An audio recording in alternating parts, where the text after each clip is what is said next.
Welcome to the channel, everyone! Thank you so much for clicking on this video.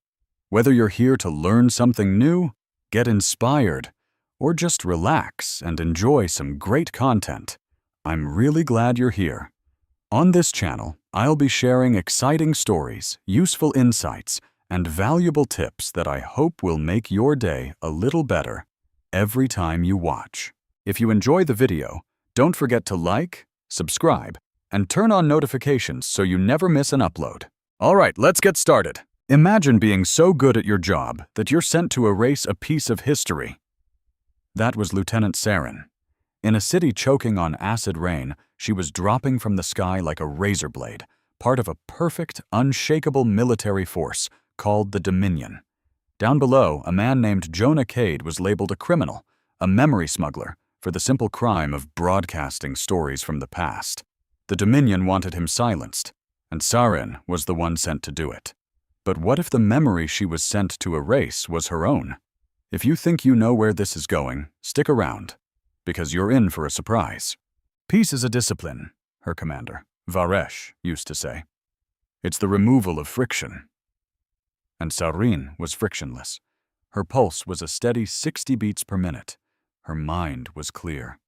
She was the commander's favorite weapon, forged in the fires of their academy to be sharper, faster, and colder than any rebel she was sent to hunt.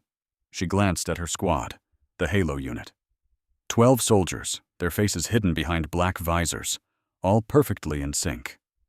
They were hammers designed to smash. But Saren? She was the scalpel, precise and deadly. The pilot's voice came over the comms. "Drop zone in 30 seconds. Neural dampeners active." Saren slipped on her helmet, and the world dissolved into a grid of amber light. Below her, the ruined museum district was painted with target markers.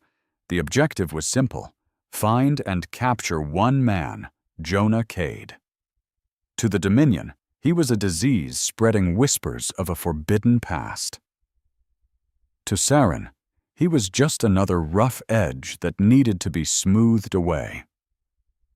The ship banked hard, and the ramp hissed open before they even hit the ground. "Move," Saren ordered, her voice stripped of all emotion, leaving only pure command. The Halo unit poured out into the rain like ghosts.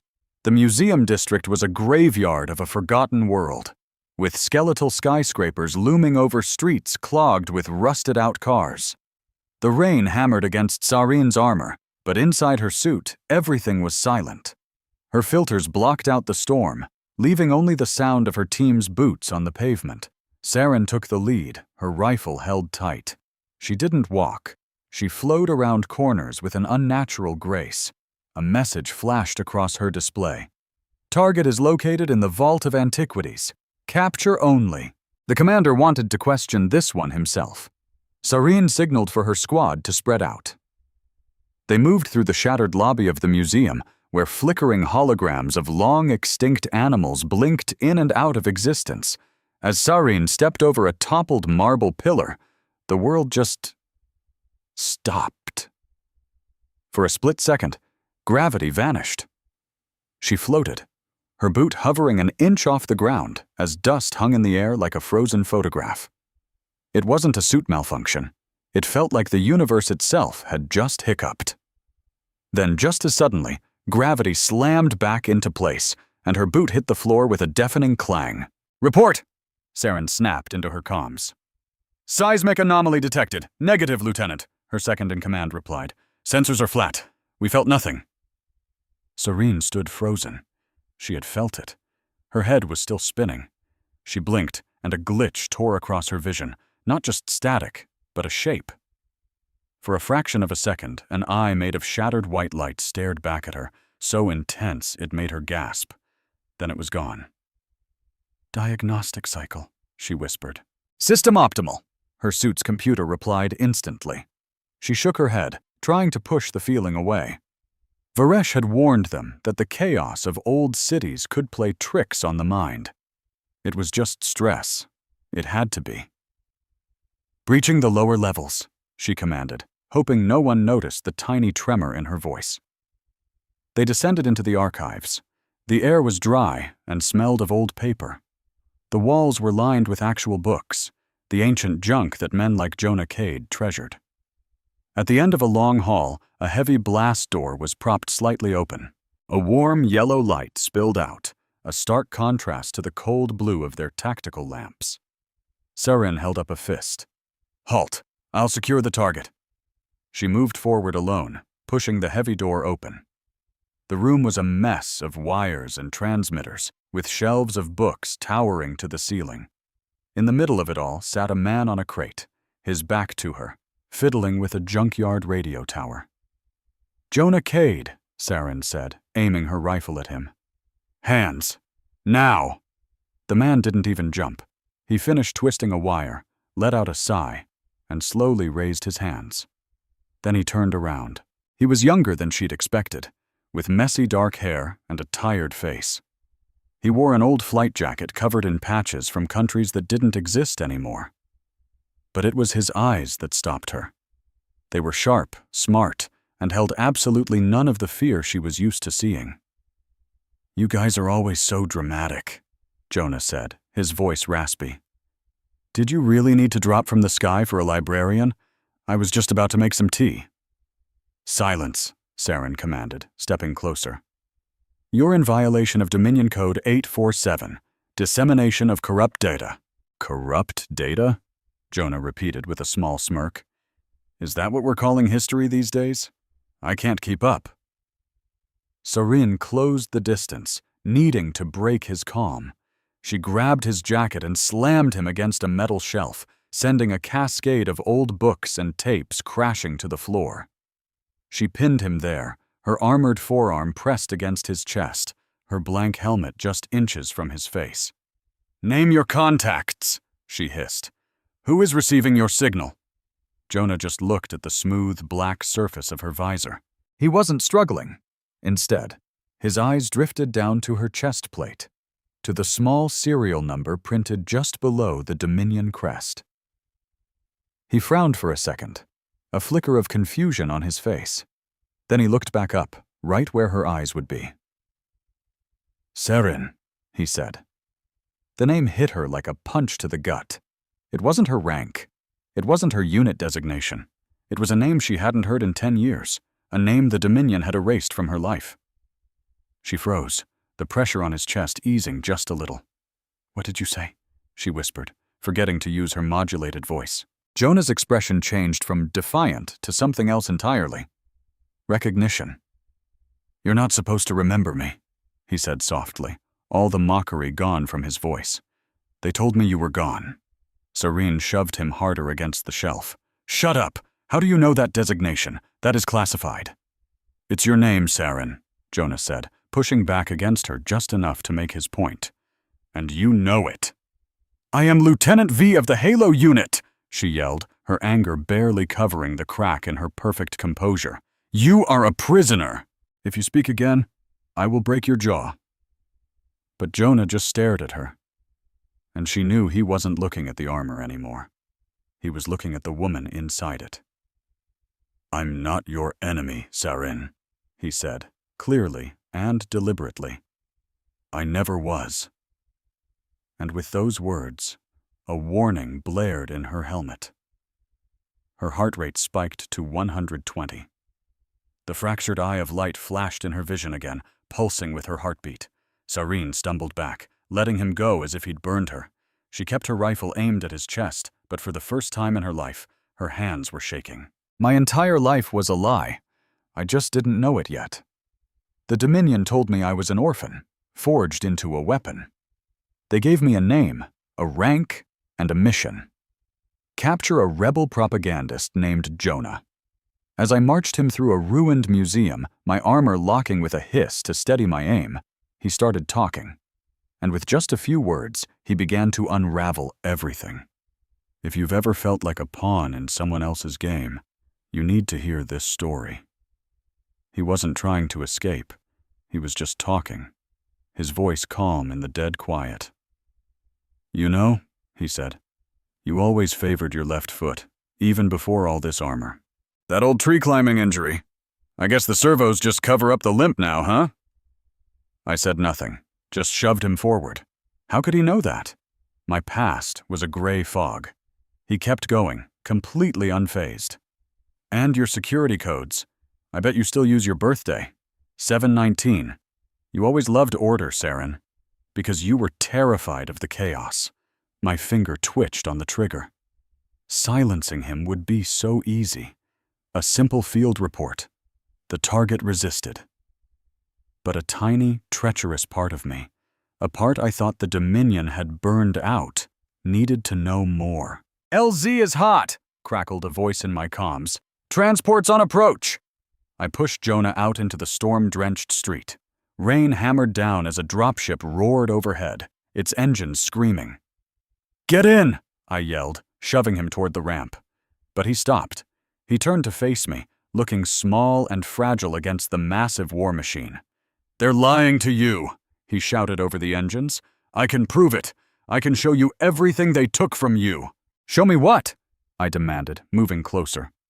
"The truth," he yelled back. "The real truth. Not the sanitized history Commander Varesh feeds his soldiers. Get me to the Echo Vault deep in Sector 8. I grabbed his arm, scoffing at the desperation in his voice. "You're delusional. You're going to a cell." As I strapped him into a restraint chair, he looked me dead in the eye. "I'm going to a grave," he said. "And one day, so will you. The second you stop being useful." I slammed the magnetic locks onto his wrists. "Silence!" The ship lurched upwards, and I pulled off my helmet. I had to see his face, without any filters, and find the lie. His face was just a face. Tired, but honest. "There you are," he said softly. "I almost didn't recognize you." My own face stared back at me from a reflective panel. Pale, with a military short haircut and a thin scar on my cheek. A training accident, they told me. But the memory felt hollow, like watching a movie. "I am efficient," I snapped back, more to convince myself than him. Just then, a holographic projector flared to life, and the perfect cold face of Commander Varesh filled the cabin with an icy blue light. He floated there in his pristine white robes, looking completely out of place in our gritty transport. "Lieutenant!" His voice was smooth as polished steel, full of unquestionable authority. "Give me your report." I snapped to attention. "Target secured, Commander. We're heading for the detention block." His eyes drifted past me to Jonah, looking at him like he was a piece of broken equipment. "This annoyance," Varesh said, "has been disrupting our pacification efforts with his little broadcasts." Jonah just smirked. Someone's got to read the news. Varesh's smile was a terrifying, empty thing. "Humor. How primitive.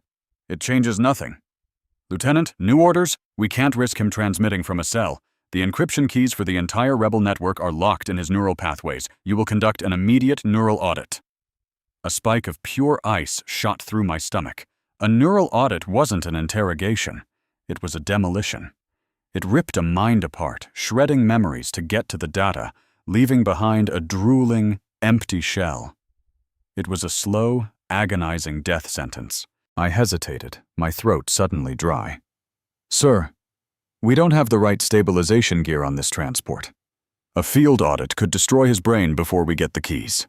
Varesh's voice turned hard as diamond. "I don't care if he survives, Lieutenant. I care about the keys. Do it, now." I looked at Jonah. He was pale, but his eyes weren't pleading. They were challenging me. "Who are you, Saren?" His gaze screamed. My commander, my mentor, the man who gave me my entire identity, was waiting. To disobey was treason. To disobey was death. My heart hammered against my ribs, but my voice came out steady. "Sir, the target is showing signs of neurodegradation, long-term radiation exposure. If I start the audit now, his brain chemistry will cascade. We'll lose everything." The lie felt like blood in my mouth. Technical, believable, and a complete fabrication. Varesh was silent for a long moment, the hologram flickering slightly. I held my breath, keeping my expression perfectly neutral, just as I'd been trained. "Are you certain, Lieutenant?" His voice was dangerously soft. "Yes, Commander," I lied again. He needs to be stabilized in the medical wing first. It felt like an eternity before he finally spoke. Very well. Take him to the isolation ward. But, Lieutenant, do not disappoint me. Mercy is a weakness. The hologram vanished, plunging the bay back into darkness. I collapsed back into my seat, shaking as the adrenaline wore off. I had done it. I had lied to the High Command. I had chosen a side. Jonah was staring at me, his expression a mix of shock and overwhelming gratitude. "Thank you," he whispered. "Don't talk to me," I snapped, closing my eyes. I handled his transfer personally, overriding the standard procedures and locking him in a high-security cell myself. I needed to think. Later that night, in my cold, sterile quarters, I stripped off my armor. It sat on its rack like the discarded husk of an insect I no longer wanted to be. I stood in front of the mirror, wearing a plain gray tank top. I let hot water run over my hands, trying to wash away the grime of the day, the feeling of my own betrayal. I glanced at my reflection, and then down at my left arm, just below the shoulder. And I stopped breathing. There, etched into my own skin, was a faint, white scar in the shape of a symbol. It wasn't a military barcode or a rank insignia. It was a fractured eye, made of jagged, broken lines. My hand started shaking. I touched the mark. It was old. I knew every scar on my body, or so I thought. This had not been there yesterday. I stared at it, my world tilting on its axis. It was the same symbol I'd seen flicker on my heads-up display when I captured Jonah, the symbol of the enemy, and it was carved into my own flesh. My knees felt weak, and I grabbed the sink to hold myself up. The solid foundation of my life, of my identity, had just cracked wide open, and from that crack, I could hear a terrifying sound, like a locked door creaking open somewhere deep inside my forgotten mind. Standard procedure was to take a prisoner straight from the landing pad down 40 levels into the suffocating recycled air of the detention block. It was the law. Exactly 4 minutes after landing, I broke that law. Instead of turning left toward the prison, I shoved Jonah hard to the right, toward a rusted service hatch that looked like it hadn't been opened in 100 years. Unit 4 blocked her path, a mountain of white armor under the sterile glare of the landing bay lights. His face was a black, unreadable visor. "This is not the designated route," his synthesized voice droned, completely flat. "Detention is in Sector Alpha. You're heading for the maintenance tunnels." Saren never broke her stride. She walked right at him, forcing the hulking soldier to shuffle back to avoid a collision. A low growl hummed from her own armor, a warning she typically saved for the enemy. "The main intake's been compromised," Saren lied, her voice pure ice. "Scanners flagged a possible bioagent in the main elevator. I'm rerouting the prisoner through a secure path. We can't risk contaminating the upper command levels." Unit 4 paused. He was built to obey orders, but he was also programmed to follow protocol. You could almost hear the gears grinding in his head as his helmet tilted. "Central Command hasn't issued a bio-alert," he stated. "That's because I'm the one issuing it," Sareen snapped back. "Do you want to be the one explaining to Commander Varesh why his most important prisoner died from a flesh-eating lung virus before we could even question him? Now get out of my way." She didn't just say it. She projected it with the chilling certainty of a wolf. She knew fear was a weapon, and she used it like a surgeon's scalpel. She saw the tiny flinch in his posture, the slight drop of his shoulders. He was scared of some phantom virus, but he was terrified of her. Everyone knew Sarin was the commander's personal blade, and blades don't say sorry. "Understood, Lieutenant," Unit 4 finally said, stepping aside. "We'll lock down the upper perimeter." Sarin didn't bother with a thank you. She shoved Jonah toward the dark hatch, slammed the manual override, and hauled him down into the shadows of the service corridor. The massive door hissed shut, cutting off the world and trapping them in a thick, heavy silence. The tunnel was a narrow gut of dripping pipes and rusted floor grates. Dying emergency lights pulsed weakly, making their shadows dance and leap along the walls. "Keep moving," Saren ordered, giving Jonah another push. Jonah stumbled but caught himself. He glanced around the grimy tunnel not with fear, but with a strange, almost amused curiosity, like he was judging the decor. "You're really good at that," he said, his voice echoing in the tight space. "The whole scary in-charge thing. Do you rehearse that in front of a mirror? Or does the suit do all the work for you?" "Silence, prisoner," Saren grunted. "See? There it is again," Jonah went on, completely ignoring her. "So predictable. So boring. I bet I could guess your entire service record just from the way you talk. Top of your class in tactical training. Flew through the officer program because you scored off the charts in emotional suppression. Probably got a big medal for that raid on the lunar colonies about 3 years ago. Am I getting warm?" Saren clenched her jaw. He was dead on. The lunar raid was where she'd earned her rank. It was also where she'd flushed 12 rebels out of a broken airlock. "You're reading my public file," she said, trying to sound bored. "Nope. I'm reading you," Jonah replied. He stopped and turned, making her stop too. "I'm listening to a machine that's desperately trying to believe it's still human. Come on, Saren. Say something. Just one thing. That isn't straight out of the Dominion playbook. I dare you." Saren just stared at him. Underneath her armor, the fractured eye insignia tattooed on her arm seemed to burn. She wanted to strike him, to wipe that calm look off his face. But even stronger was a terrifying little spark that wanted to prove him wrong. "If you don't start walking," Saren said, her voice dropping to a low whisper that her helmet mic didn't broadcast, "I will personally break both of your legs and drag you the rest of the way." Jonah actually smiled. It was a sad, knowing kind of smile. "Closer," he said. "But still a threat. You really have forgotten how to be anything else, haven't you?" He turned and started walking again, leaving Saren frozen for a second, her hand twitching near her pistol. The deeper they went, the stranger things became. The air got colder, a damp chill that seeped right through her suit's climate control. And the silence wasn't empty anymore. It was filled with a faint, whispering static, like 1,000 ghost radios all tuned to the same dead channel. Saren fiddled with her audio filters, but the noise wasn't coming from outside. It was inside her own head. "Is your gear acting up?" she asked him sharply. "Nope," Jonah said, not even turning around. "That's just the leak. We're getting close to the Echo Vault."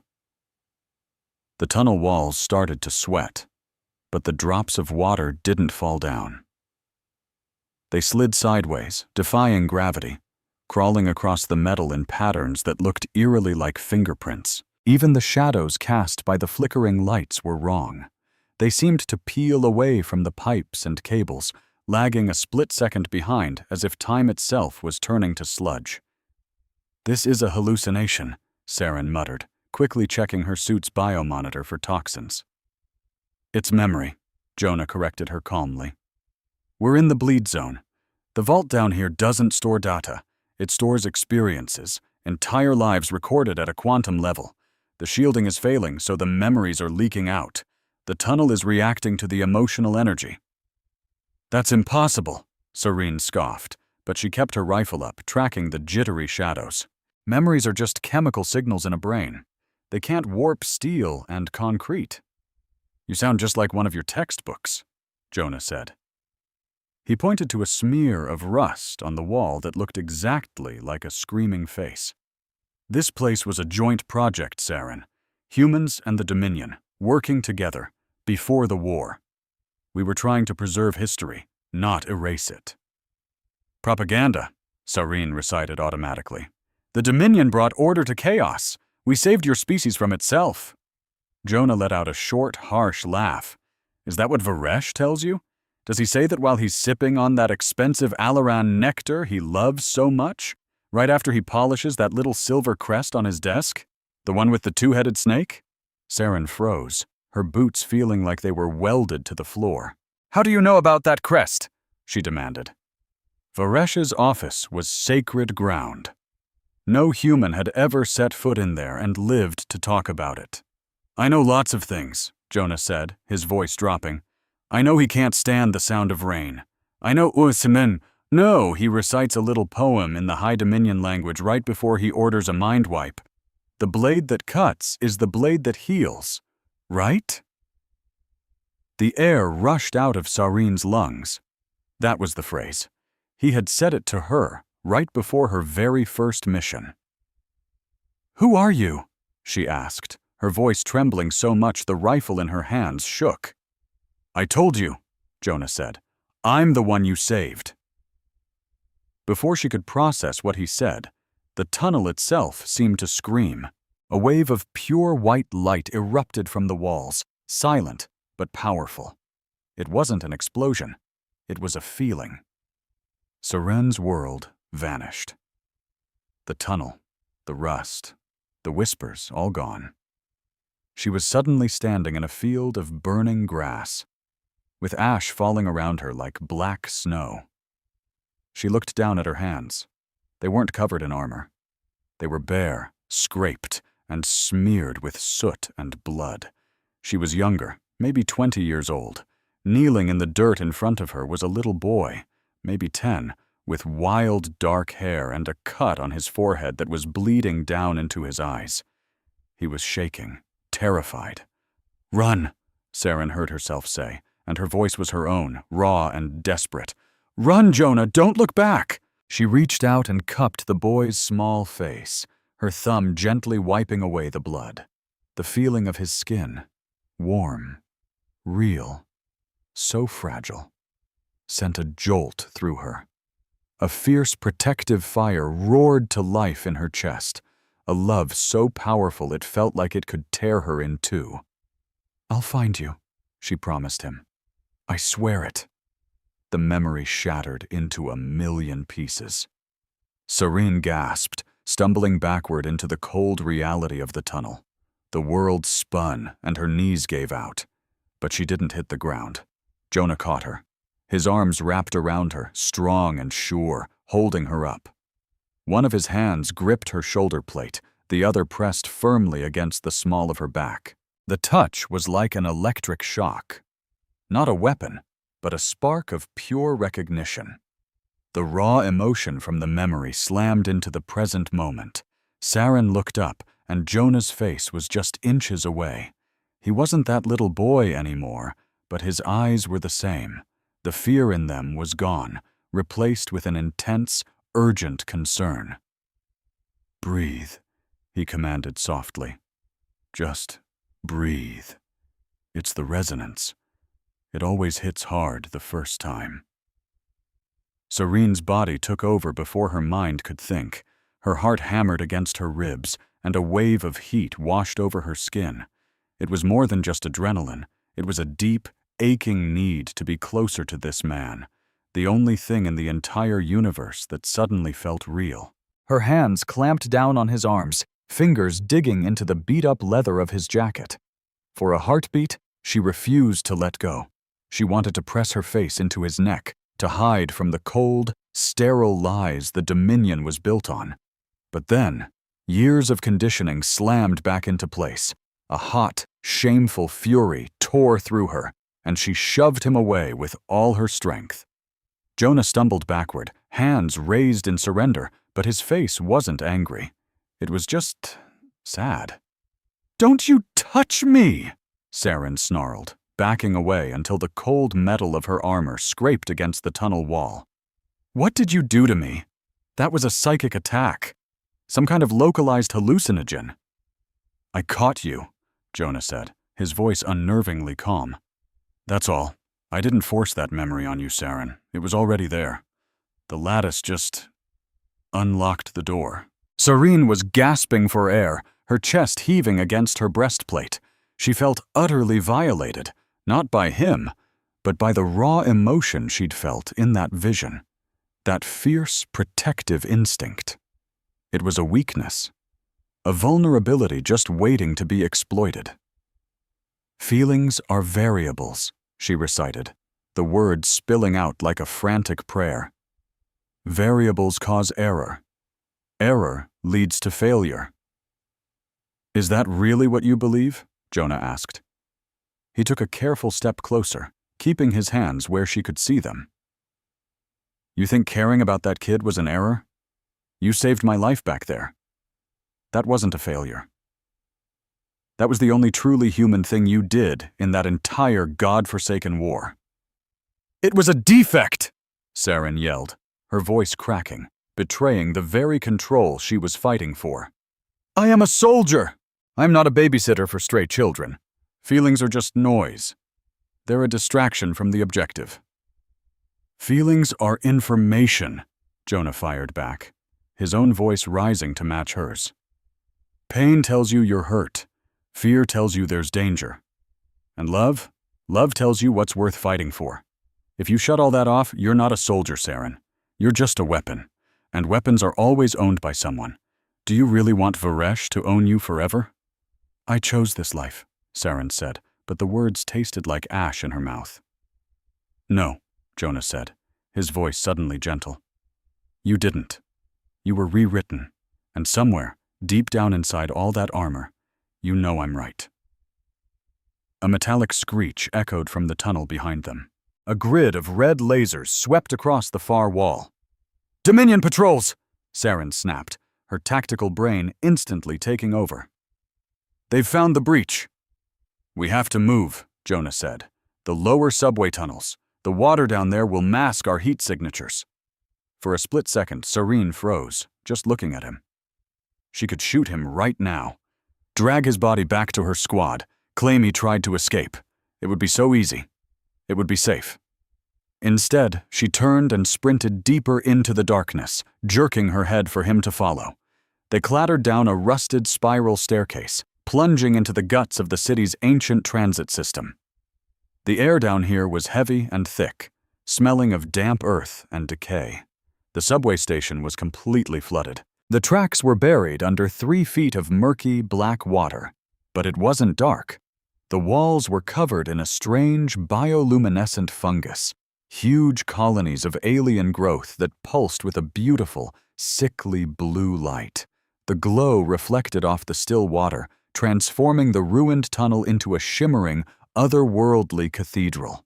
It was breathtaking. Serene hated it. It was inefficient. In the water, she commanded. They waded in. The water was shockingly cold. Swirling around Saren's thighs, her armor sealed itself against the moisture, but the chill still seeped into the joints. Jonah let out a sharp gasp as the water hit him, and he started shivering uncontrollably. Current strong, Saren noted. Stay close to the wall. They pushed their way through the flooded station, the eerie blue light painting their faces in ghostly strokes. Drones buzzed somewhere above them, their searchlights cutting through the gloom, missing their position by inches. Saren moved with the silent, deadly grace of a predator, while Jonah stumbled on the slick, hidden debris under the water. They finally reached a service elevator at the far end of the platform. The control panel was a wreck, smashed open with wires hanging out like torn entrails. It's dead, Saren stated flatly, analyzing the damage. We're trapped. Jonah just wiped the water from his face and pulled a heavy, old-fashioned wrench from a deep pocket in his jacket. He jammed the end of it into the manual override gear at the base of the elevator door. Sometimes, he grunted, putting all his weight into it. The future is just a fancy story built on top of a good, solid wrench. With a loud groan of protesting metal, the doors scraped open just wide enough for them to squeeze through. They scrambled into the tiny maintenance alcove just as a seeker drone swooped into the station, its glowing red eyes scanning the exact spot where they'd been standing only seconds before. Saren flattened herself against the back wall of the cramped space. It was a tight fit. Jonah was forced to crowd in right in front of her, the jammed elevator doors leaving a gap that exposed them to the tunnel. They were pressed together, chest to chest. Saren could feel the warmth radiating from his body, a stark contrast to the cold dampness of his clothes. Her armor's internal systems hummed quietly against his torso. She could hear his breathing, fast and ragged, brushing against her helmet's throat mic. The drone hovered right outside the gap, its turbine whining. "Don't move," Saren breathed, her voice almost silent. "I'm not moving," Jonah whispered back. The closeness was suffocating. The adrenaline from the chase was shifting into something else, something sharper and more dangerous. Saren found herself looking up at him. In the faint blue light filtering through the crack, his eyes were dark and wide. She felt that terrifying urge again, the need to take control of the situation. The chaos of the last hour, the memory, the chase, the lies. It was too much. She needed to anchor herself, to prove that she was still the one in command. She looked at his mouth. It was trembling, just slightly. She leaned in. It wasn't a gentle movement. It was predatory. She saw Jonah's breath catch in his throat. He didn't pull away. He just watched her with a kind of terrified fascination, like a man watching a hurricane make landfall. She was going to kiss him. She was going to kiss him to prove that she could, to consume his defiance, to silence the noise in her own head with the simple physical reality of his mouth on hers. Her lips were a millimeter away from his. She could smell the rain on his skin. And then she stopped. The fractured eye symbol branded on her arm seemed to burn. Serene flinched back, her head rapping against the cold metal wall. She squeezed her eyes shut, her hands balling into fists. "What are you even doing?" she whispered to herself. A sound that was half breath, half sob escaped Jonah's lips. He sagged against the metal doorframe, turning his face away from her. "Don't," he choked out, his voice trembling. "I didn't," Saren shot back, but her heart was hammering against her ribs. "I'm scared too, Saren," Jonah said, looking at her, his face completely raw. "The Echo Vault. It doesn't just show you things. If we go in there, if we start the full cascade, it can erase you." "It can't erase me. We might not be the same people when we come out." Saren just stared at him. The raw fear in his voice stripped away her defenses faster than any weapon ever could. This wasn't a trick. He was genuinely terrified of losing himself, just like she was. "We don't have a choice," Saren said, a hint of her usual iron returning to her voice. "That patrol is right behind us. The only way out is forward." Jonah nodded, swallowing hard. "Okay then, let's go find out who we're supposed to be." But before they could take a step, a soft chime echoed in Saren's helmet, a Priority 1 override. The voice of Commander Varesh sliced through the silence, as cold and clear as a shard of ice. "Lieutenant Saren?" Saren froze, her eyes locking with Jonah's. He could hear it too. The sound bled from her helmet speakers in the small, quiet space. "Report your position, now," Varesh commanded. He didn't sound angry. He sounded disappointed, which was so much worse. "Sector 4 Patrol says you've strayed from your extraction path. They mentioned something about your concerns over a bioagent." Serene opened her mouth to spin another lie, but Varesh cut her off. "Funny. My sensors aren't picking up any bio threats. Just a rogue signal. And a lieutenant who seems to have lost her way." The silence that followed was thick with unspoken threats. "Come back to the drop point, Saren," Varesh said, his voice dropping to a soft, menacing tone. "Bring the prisoner. If you're not here in 10 minutes, I'll have to assume you've been compromised. And I'll send the Shade Unit to collect you. You remember what the Shade Unit does to compromised assets, don't you?" The line went dead. Serene stared at the dark metal door. The Shade Unit. The Dominion's personal janitors. They didn't capture people. They wiped them from existence. "He knows," Jonah whispered. Serene looked at him. The fear was still there, but something else was hardening in her eyes. She'd been Varesh's weapon for 10 years. She knew exactly how his mind worked. "He suspects," she corrected. "If he knew for sure, we'd already be gone." She checked the charge on her rifle. 10 minutes, she stated. "That's how long we have to disappear." She kicked the lift door open and stepped back into the eerie, blue-lit water, not even bothering to see if Jonah was behind her. She knew he was. They were tied together now, by the lie and the memory. The choice to defy a direct order wasn't some bolt of lightning. It was more like a slow, stomach-churning slide on slick pavement, that moment of weightlessness where you either crash or steer into the chaos. Serene steered. 10 minutes, she repeated to the empty air where Varesh's voice had been. She looked over at Jonah, his face a pale mask in the bioluminescent glow of the subway tunnel. Imagine being the perfect soldier, loyal to a fault, only to discover your entire life, your very identity, was built on a lie. That's the cliff Saren just leaped from, and there was no going back. If you want to see how she uncovers the truth and gets her revenge, stick with me for this story. He didn't ask if she was certain, or if she even had a plan. He just waited, giving her a moment. "We're not heading back to the drop point," Saren announced, her voice losing that cold, robotic tone she always used with the squad. "Jonah, where's the entrance?" Jonah gestured toward what looked like a solid wall of ferro concrete, hidden behind a dripping curtain of blue fungi. "It's disguised as a load-bearing pillar." Serene didn't just walk. She stalked toward it, the servos in her legs whining as she pushed them to their limit. Reaching the wall, she ignited her wrist-mounted laser cutter. The beam hissed, sinking into the concrete and turning the damp gray stone into glowing slag. "We have to hurry," she urged. Sparks showered off her visor. "Varesh won't wait 10 minutes. He'll send in the shade unit in 5. She carved a jagged circle into the concrete and then kicked it hard. The heavy slab crashed inward with a dusty thud, revealing a corridor that looked completely out of place in the ruined city. It wasn't the rusted steel of the old human metropolis, or the sleek white polymer of the Dominion. This was black glass and obsidian, smooth as oil, lit by shimmering veins of gold light that pulsed just beneath the floor. The air that rushed out was cold, smelling of ozone and petrichor, like a thunderstorm trapped in a bottle. "The Echo Vault," Jonah whispered, stepping past her into the hall. Serene followed, her rifle at the ready, even though she couldn't sense any enemies. The silence in here was absolute.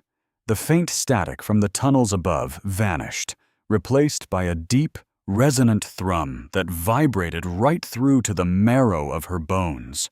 They sprinted down the obsidian hallway, their footsteps swallowed by the strange acoustics. The architecture was dizzying, walls curved inward, defying normal geometry, funneling them toward a central chamber that opened up like the inside of a massive geode. Serene froze at the entrance, her breath catching in her throat. The chamber was a vast, spherical cavern, filled with thousands of crystalline servers suspended in magnetic fields. They were massive, jagged shards of clear quartz, rotating slowly in the air. Inside each one, light moved like a liquid, swirling in complex, fractal patterns. And then it sang. It wasn't a sound Serene heard with her ears, but a vibration that resonated directly in her skull. A choir of 1,000,000 voices all whispering at once, creating a harmony of pure information. "This is the mnemonic lattice," Jonah explained, his voice a hushed whisper as he walked to the edge of the platform, gazing out at the floating field of memory. "It doesn't just store binary code. It stores the chemical signature of emotions, fear, joy, grief. It captures the exact neuroelectrical state of a brain at the moment of recording." Serene slowly lowered her rifle. The weapon felt clumsy and useless in this place. "Why?" she asked. "Why would anyone build this?" "Because truth is slippery," Jonah said, turning to face her. "You can fake a video log, you can edit a transcript, but you can't fake the way your heart stops when you see someone you love die. You can't fake the chemical taste of terror. The lattice was supposed to be the ultimate historical record, a way to stop wars before they even started by showing leaders the true cost of their orders." He walked over to a console rising from the floor, a pedestal of black glass with no buttons, just a single depression in the shape of a 6-fingered hand. Serene approached it, her heart pounding against her ribs.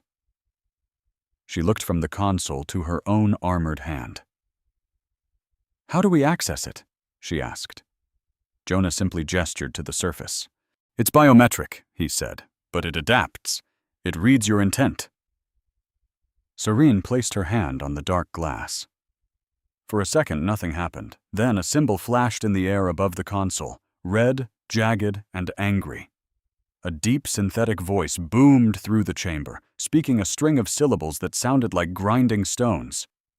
Kesh val torin, noctalis.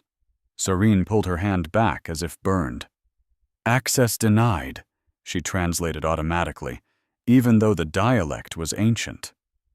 It's locking me out. It detects my Dominion signature. It knows I'm a soldier. Jonah stepped in front of her. He didn't look scared, just resigned.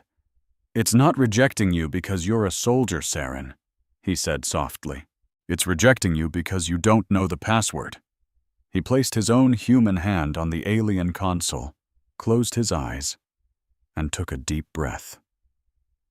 When he spoke, the words that came out were not human. They were perfect, fluent, high Dominion archaic, spoken with the accent of a priest, not a scavenger. Velora, Sarin, Eshok, Taval. The console chimed, a pure, bell-like tone. The angry red light turned to a soft, inviting gold. The crystalline servers in the room began to spin faster, their hum rising in pitch. Saren just stared at him, her blood running cold. That was the dialect of the inner circle, the language of the scientists who built the conditioning chambers where soldiers like her were made. How? She whispered, taking a step back. How do you know that language?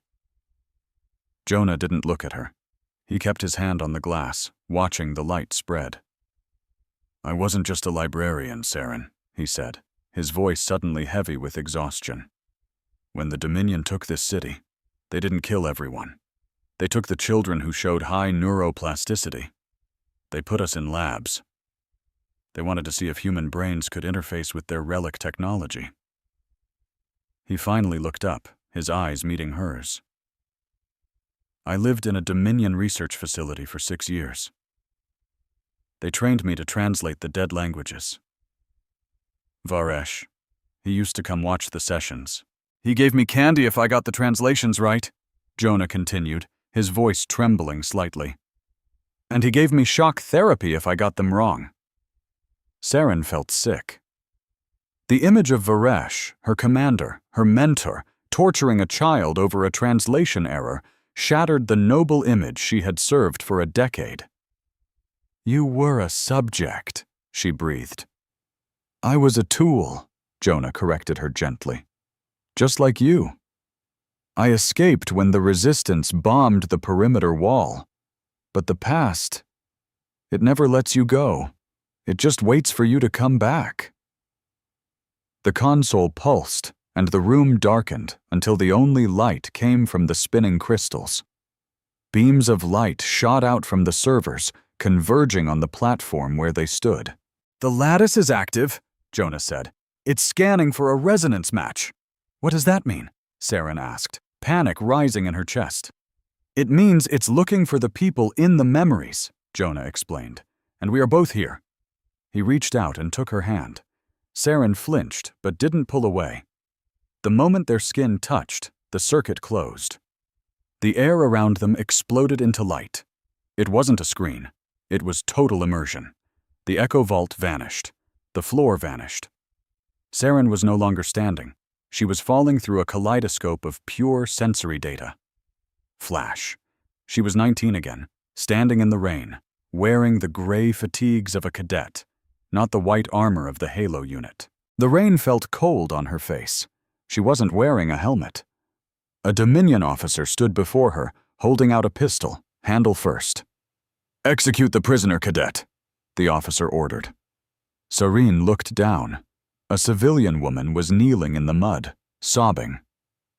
No, Serene heard her younger self say, her voice shaking, but clear. She's unarmed. This isn't combat. This is murder. Flash. She was in a sterile white room. Varesh was there, Younger, his face unlined, but his eyes were just as cold. He was watching a monitor. On the screen, Sareen was arguing with a superior officer. "She has a defect," a scientist said, standing beside Varesh. "Her empathy levels are 300% above the baseline. She hesitates." "No," Varesh said, his voice smooth as silk. "It's not a defect. It's energy. We just need to redirect it. We need to give her something else to protect." Flash, smoke, screams. The research megacity was on fire. The resistance had breached the wall. Sareen was running through the lab corridors, now a fully armored lieutenant. But she wasn't shooting. She was looking for someone. She kicked open a door. A small child was huddled under a desk, clutching a data pad. It was Jonah, small, terrified, wearing a hospital gown. A Dominion trooper appeared in the doorway behind her, raising his rifle. "Target acquired," the trooper reported. Sareen moved faster than thought, throwing herself between the trooper and the boy. A plasma bolt slammed into her shoulder plate, burning through the ceramic, searing her skin. She didn't scream. She raised her own weapon and fired, and the trooper fell. She turned to the boy and ripped off her helmet, revealing her face. The face Jonah remembered. The face with the scar. "I'm not going to hurt you," she told him.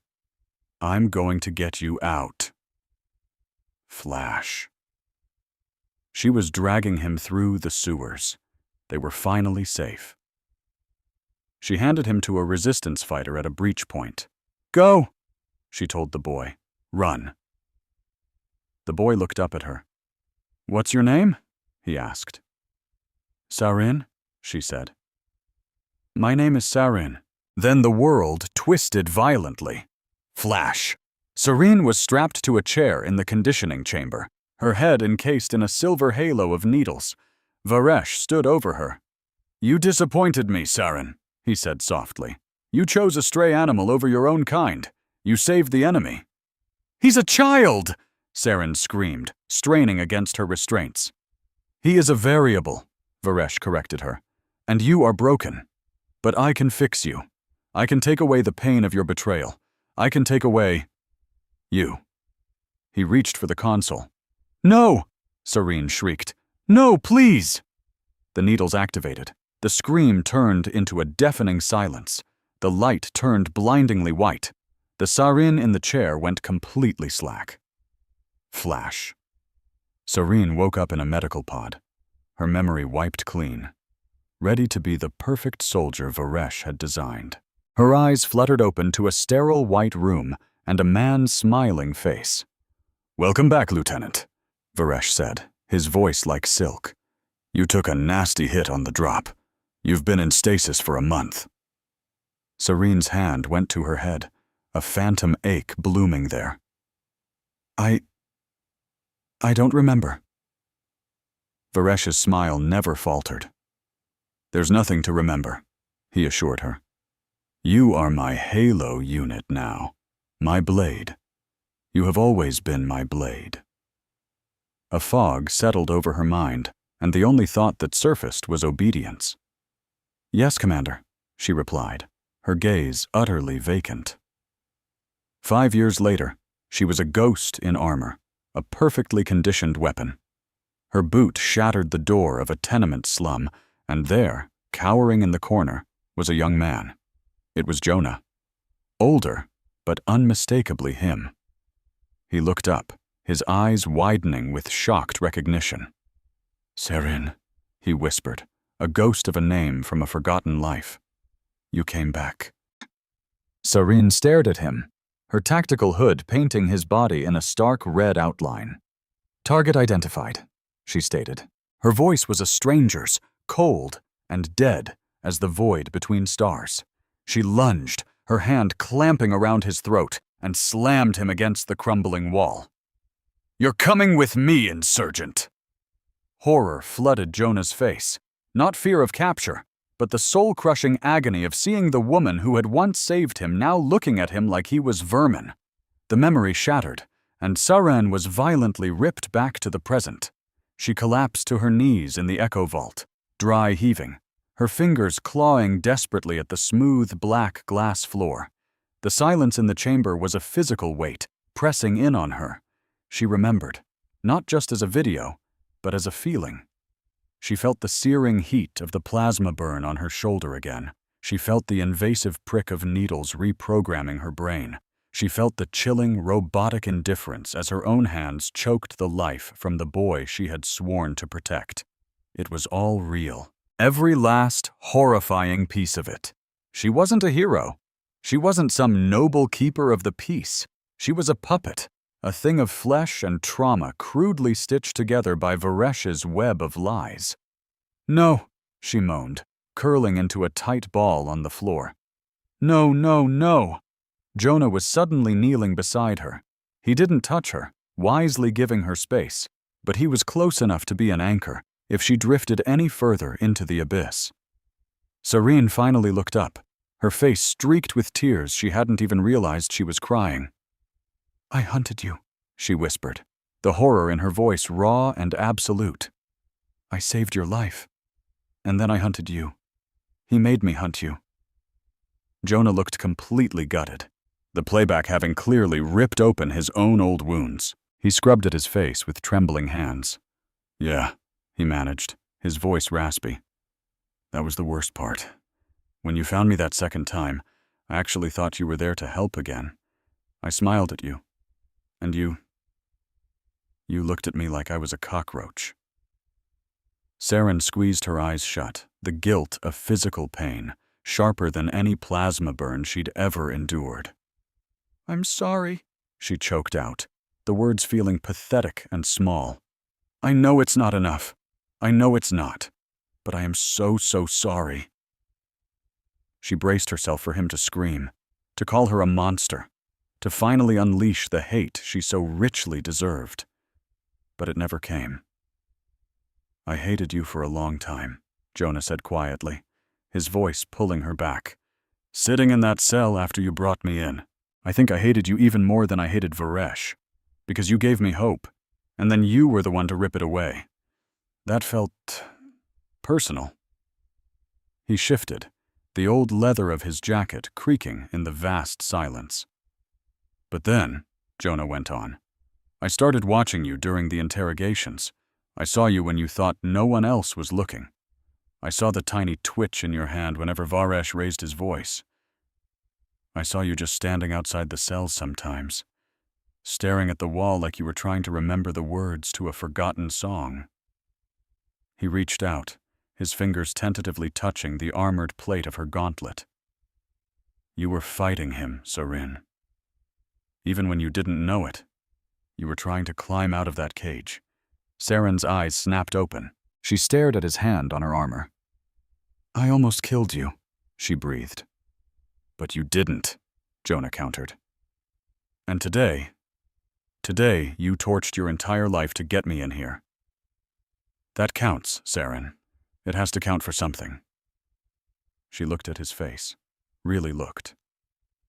The smile was gone, but his eyes were clear. The fear he used to have was completely gone. A sound tore from her throat, something between a sob and a snarl, and she surged forward. Her hands fisted the collar of his jacket, hauling him toward her. It wasn't an attack. It was a desperate search for gravity. She felt like she was dissolving, breaking apart into the data streams of the vault, and he was the only solid thing left in the universe. "Tell me," she demanded, her voice cracking, their foreheads inches apart. "Tell me I'm not a monster, please. I need to hear you say it." Jonah didn't flinch or pull away. Instead, he raised his hands and gently cupped her face, his thumbs brushing the tear tracks from her cheeks. His touch was warm, human, grounding. "You are not a monster, Saren," he said, his voice firm and unwavering. "You're a survivor. You are the woman who jumped in front of a rifle for a kid she didn't even know. That's who you really are. Varesh tried to burn that person out of you, but he failed." He leaned in closer, pressing his forehead gently against hers. It was a gesture of profound intimacy, a quiet sharing of breath and space that finally shattered the last of her iron defenses. "He failed," Jonah whispered against her skin. because you're still here. Sarin finally let out a long, shuddering breath. The tension that had held her ramrod straight for 10 years, the soldier's posture, the commander's discipline, it all just snapped. She slumped against him, her armor clinking softly as she let him hold her up. For a long moment, there was only the sound of their breathing mingling with the low hum of the crystals, a forbidden moment of peace stolen from the heart of a long war. Then Jonah pulled back just enough to meet her eyes, a small, crooked smile playing on his lips. "You know," he murmured, his voice still shaky but lighter now, "for an ancient alien supercomputer, this thing is seriously the worst couples therapist I've ever seen." He added, "I mean, usually they start with, 'And how does that make you feel?' Not, 'Here's a high-definition playback of your deepest trauma.'" Sarin stared at him, blinked once, and then a sound she hadn't made in a decade erupted from her chest. It was a laugh, cracked, jagged, and bordering on hysterical. But it was real. "It's terrible," she agreed, wiping at her eyes. "I'm so going to leave it a bad review on the network." The fragile humor hung in the air for a perfect second. Then red lights bathed the chamber in a blood-colored glow. A piercing klaxon shattered the moment, and the lattice's golden light turned a violent, pulsing crimson.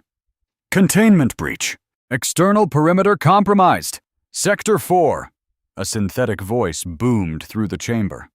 Saren was on her feet in an instant, the soldier in her taking over.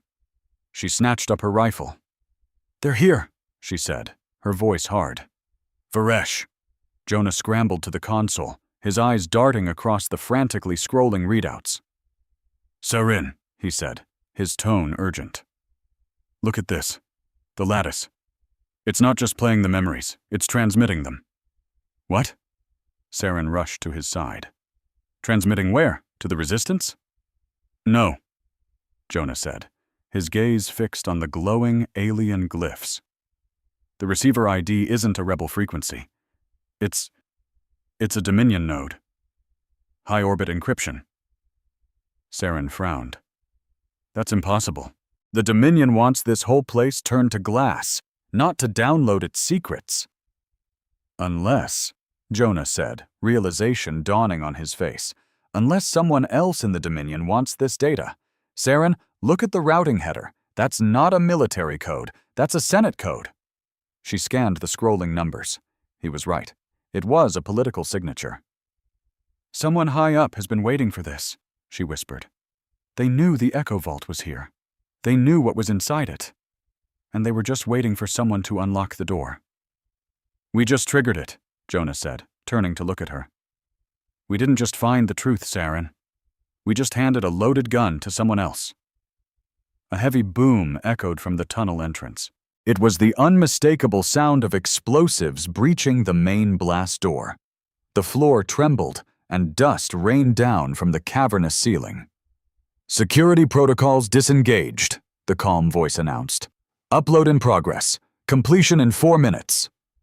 "4 minutes?" Sarin said, checking the charge on her weapon. "We have to hold them off for 4 minutes." "Why?" Jonah asked. "We don't even know who's getting this data."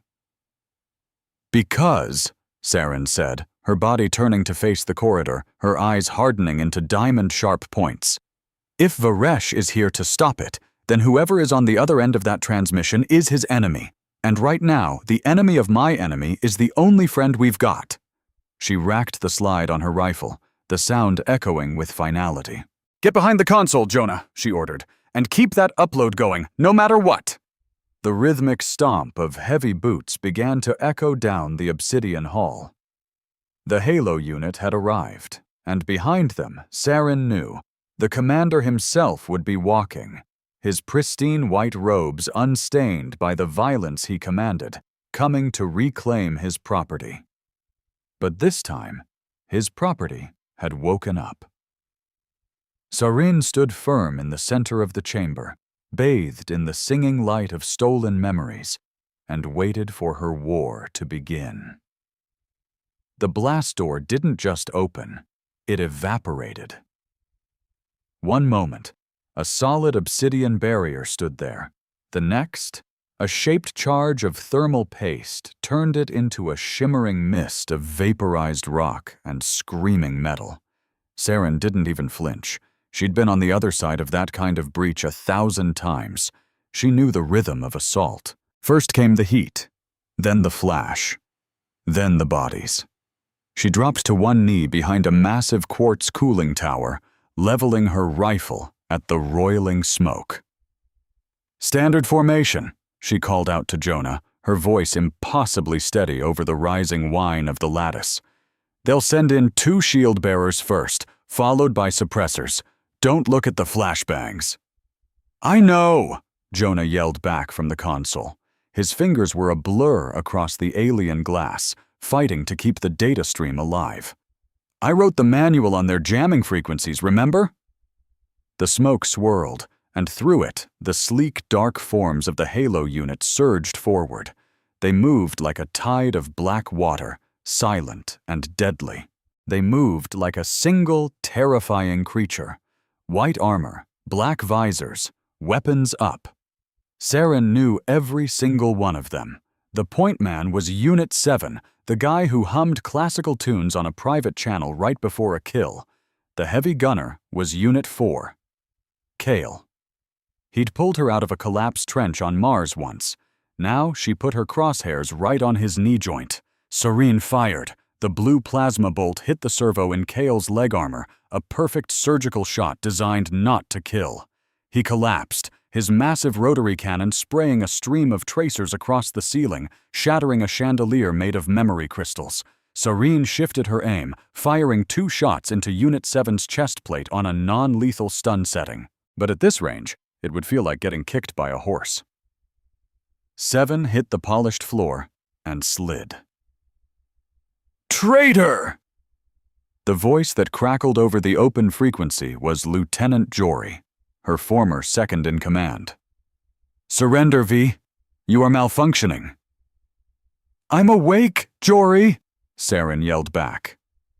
She rolled away from her cover just as a grenade skittered across the floor, exploding in a shockwave that rattled her fillings. She was fighting a mirror image of herself. Every tactic they tried, she saw coming. Every flanking maneuver they attempted, she was already there waiting. But it was costing her. Pulling the trigger felt like ripping off her own skin. These weren't just faceless targets. They were her brothers and sisters, all of them tangled in the same web of lies that had suffocated her for a decade. "Jonah!" Saren screamed, laying down, covering fire to pin 2 advancing troopers. "Do something! I can't hold them off forever!" "I'm working on it," Jonah shouted back. He slammed his fist on the console. "Let's see how loyal they are when they see their own payroll records." The crystal lattice overhead groaned, and the golden light shifted to a violent, bruised purple. All at once, the chamber wasn't empty anymore. It was filled with ghosts. Massive holographic images erupted from the crystals, flooding the battlefield with 60-foot-tall memories. But they weren't Sarin's memories. They were classified files from the Dominion High Command. A projection of Commander Varesh flickered to life in the middle of the room, towering over the soldiers. He was sitting at a desk, looking bored. "The Halo unit is becoming unstable," the giant Varesh said, his voice booming through the vault. "Their casualty rate is acceptable, but their maintenance costs are too high. If Unit 4 doesn't recover from his injuries by tomorrow, have him recycled. We can use his neural tissue for the new drone pilots." On the floor, Kale, Unit 4, froze. He'd been trying to get up on his ruined leg, but now he just stared up at the giant face of the man he worshipped. "Recycled," the hologram repeated. "He's just hardware." Kale slowly lowered his weapon. His white helmet turned towards the other troopers. "It's a trick!" Lieutenant Jory screamed. "It's a fake! Fire!" But then another projection burst to life. It showed the barracks of the Cadet Academy. It showed a graduation ceremony that none of them could remember. It showed the exact moment their names were erased. The moment they were drugged, strapped to tables, and had their memories carved out like tumors. "They are not people," a scientist in the projection said. holding up a data pad with Jory's serial number on it. "They're wetware, blank slates." The gunfire in the chamber faltered. The unstoppable advance of the Halo unit broke apart. Soldiers glanced at each other, then back at the giant, uncaring face of the commander they had idolized. For the first time in their lives, doubt was in the room with them. Jonah grinned, sweat dripping from the tip of his nose. "How's that for psychological warfare?" "Keep it coming!" Saren yelled. She broke cover, sprinting across the open floor to flank the confused squad. She tackled a trooper who was taking aim at Jonah, driving her shoulder into his gut. They hit the ground in a tangled heap. Saren ripped the trooper's helmet off. It was Miller. He couldn't have been more than 20. He stared at her with wide, terrified eyes. "Stay down, Miller," Saren hissed, jamming his own stun baton against his chest. "Stay down, and you live." She rolled off him, landing in a crouch. The room was pure chaos. Strobing lights from the memories, soldiers shouting, and the low hum of the data upload. Then the air pressure in the room shifted. The heavy pounding of boots stopped. The shouting faded. Even the lattice seemed to go dim, the projections flickering like nervous ghosts. A figure stood silhouetted in the smoke of the ruined blast door. He wore armor of polished white plastisteel etched with gold, and a long cape of crimson synth silk flowed from his shoulders, hanging perfectly still in the turbulent air. He wasn't carrying a rifle. All he held was a long, slender silver rod, a command baton. Commander Varesh strode into the room. He stepped right over the groaning body of Unit 7 without a single glance down. He walked through the holographic projection of his own face like it was nothing but smoke. His presence was like a gravity well, pulling every single eye in the room towards him. "Stand down," Varesh said. His voice wasn't loud, but it cut through the chaos like a razor. The Halo unit lowered their weapons. Even the ones who had been hesitating, the ones who were staring at the evidence of their own erased lives, instinctively snapped to attention. The conditioning ran deep. The fear ran deeper. Varesh stopped about 10 meters from Saren. He removed his helmet, revealing that perfectly symmetrical face. He looked at her, and his expression wasn't anger. It was a deep, heartbreaking disappointment. "Saren," he said softly, "you have wandered very far from the path." Saren stood alone in the center of the room. Her chest was heaving, her armor was scorched, and her face was streaked with sweat and grime. She raised her rifle, aiming it straight at his heart. "I didn't wander," she said, her voice shaking as she tried to keep it steady. "I woke up." Varesh smiled. It was a small, sad smile. "Awake. That's what the insurgents call it. I call it a fever, a delirium brought on by exposure to toxic ideas." He made a graceful gesture at the screaming crystals and at Jonah, who was huddled behind the console. "Look at this mess, Saren. You've destroyed a historical archive. You've injured your own family. And for what? For a memory? For a ghost story told by a terrorist?" "I saw what you did," Saren said. Her rifle didn't move an inch. "I saw the lab. I saw you give the order to rewrite me." Varesh sighed, like he was explaining something complicated to a child. "Of course I rewrote you, Saren. I had to. You were defective." That word just hung in the air, cold and final. "Defective," Saren whispered. "You were brilliant," Varesh said, taking a slow step forward. "Faster than any cadet I had ever seen. But you were soft. You hesitated. You felt pity for the enemy. And you felt empathy." He spat the word out like it was a disease. "Empathy is a sickness in a soldier, Saren. It causes hesitation. Hesitation causes death. I didn't mutilate you. I perfected you. I cut out the weakness so you could survive. I made you strong." "Strong?" Saren choked out. "You made me an empty shell. You stole my name. You stole my life." "I gave you a purpose," Varesh roared. his perfect composure finally cracking for a split second. "I gave you a destiny. Without me, you would have died in some gutter, crying over a dead child. I made you a legend." He pointed the silver baton at Jonah. "And you threw it all away for him. A parasite. A memory smuggler who poisons clean minds with his filth." Varesh turned to the Halo unit. "Kill the human," he ordered. "Leave the lieutenant to me." The soldiers raised their rifles. The conditioning was winning. The habit of obedience was just too strong. "No!" Serene screamed, but she was too far away to get to Jonah in time. Jonah stood up. He didn't cower behind the console. He stood tall and looked Varesh straight in the eye. "She's not a legend!" Jonah shouted, his voice cracking but loud. "She's a person, and she is not yours," Varesh sneered. "She is my weapon. She fights my enemies." Jonah looked at Saren, his eyes blazing with a desperate plea. "You're not my enemy, Saren," he yelled. Those were the words from the memory, the words that had started this whole thing. "He is." That sentence hit Saren like a punch to the gut. It sliced through the fear. It sliced through years of programming. It connected the little girl in the memory to the woman standing in the armor. "You're not my enemy." Serene turned. She stopped aiming at the gaps between the soldiers. She pivoted her whole body, locked her stance, and leveled the barrel of her rifle at the man who had been her father, her god, her owner. "You are not my enemy!" Saren shouted at Jonah, her voice ringing off the crystal walls. She looked at Varesh. Her eyes were dry. Her hand was as steady as a rock. "But you," she said, her voice dropping to a lethal whisper, "you made me one." Varesh's eyes went wide. He saw it then. He saw the conditioning shatter. He saw his perfect asset become the ultimate threat. "Kill her," Varesh commanded. But Saren was faster.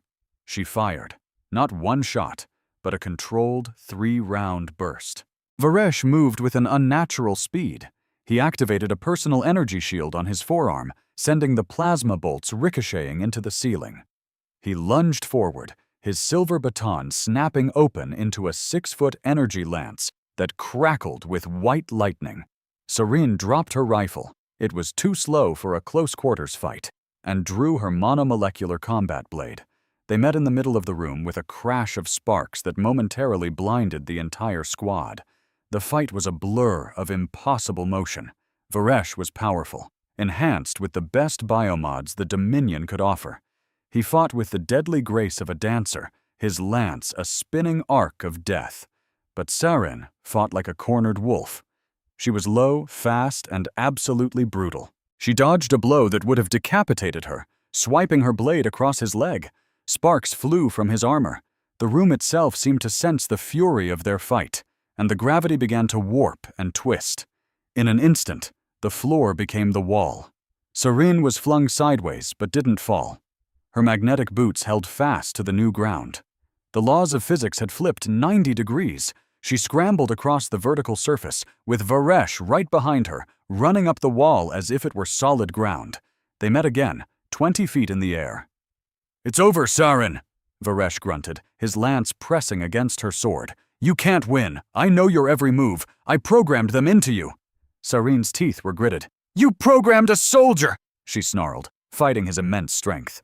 "But you forgot to program the woman inside." With a powerful kick to his chest, she used the momentum to flip away. Gravity snapped back to normal, slamming them both onto the central platform. A beep from a nearby console showed an upload was at 90%. Varesh glanced at the progress bar. He was out of time. He stepped back, lowering his weapon. "You give me no choice," he whispered. He locked eyes with Saren and spoke 4 words in a language that turned her blood to ice. "Protocol 0. Null. Descend. Obey." It was the kill code, a deep brain trigger buried inside every single one of his soldiers. Saren froze. Her body locked up. The world faded to gray. The command bypassed her thoughts and seized control of her body. "Stop! Submit!" She was a statue, her sword trembling in her grip. She couldn't draw a breath. She couldn't even blink. She was a prisoner in her own mind all over again. A slow, cruel smile spread across Varesh's face as he walked toward her, casually spinning his lance.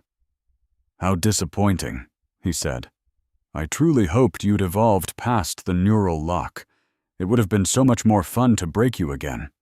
He raised the lance, aiming to pin her to the floor by her shoulder. "Saren." The voice wasn't a command. It was her name.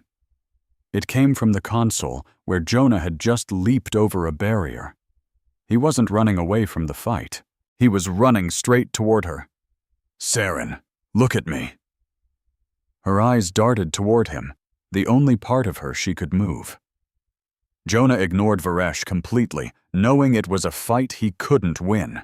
Instead, he grabbed Saren's free hand, his fingers weaving through her armored glove and squeezing tight.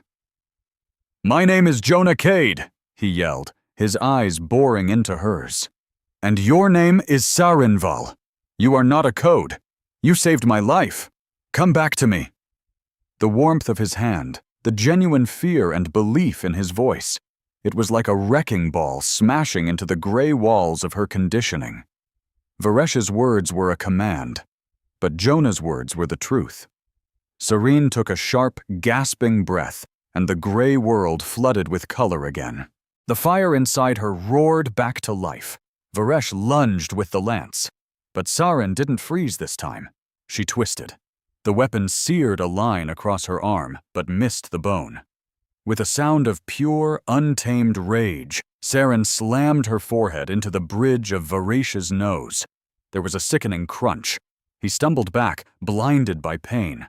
She didn't give him a second to recover. She swept his legs out from under him, sending him crashing to the ground. She stomped on his wrist, shattering the lance's control unit, then kicked the useless weapon away. She stood over him, her own blade raised, aimed directly at his throat. Blood poured from his broken nose, staining his perfect white uniform. He started to laugh, a wet, gurgling sound. "Do it!" he choked out. "Do it, Saren. Prove I was right all along. Kill your commander. Become the monster I designed." Saren's hand trembled. Every fiber of her being screamed at her to finish him, to end the source of all her pain.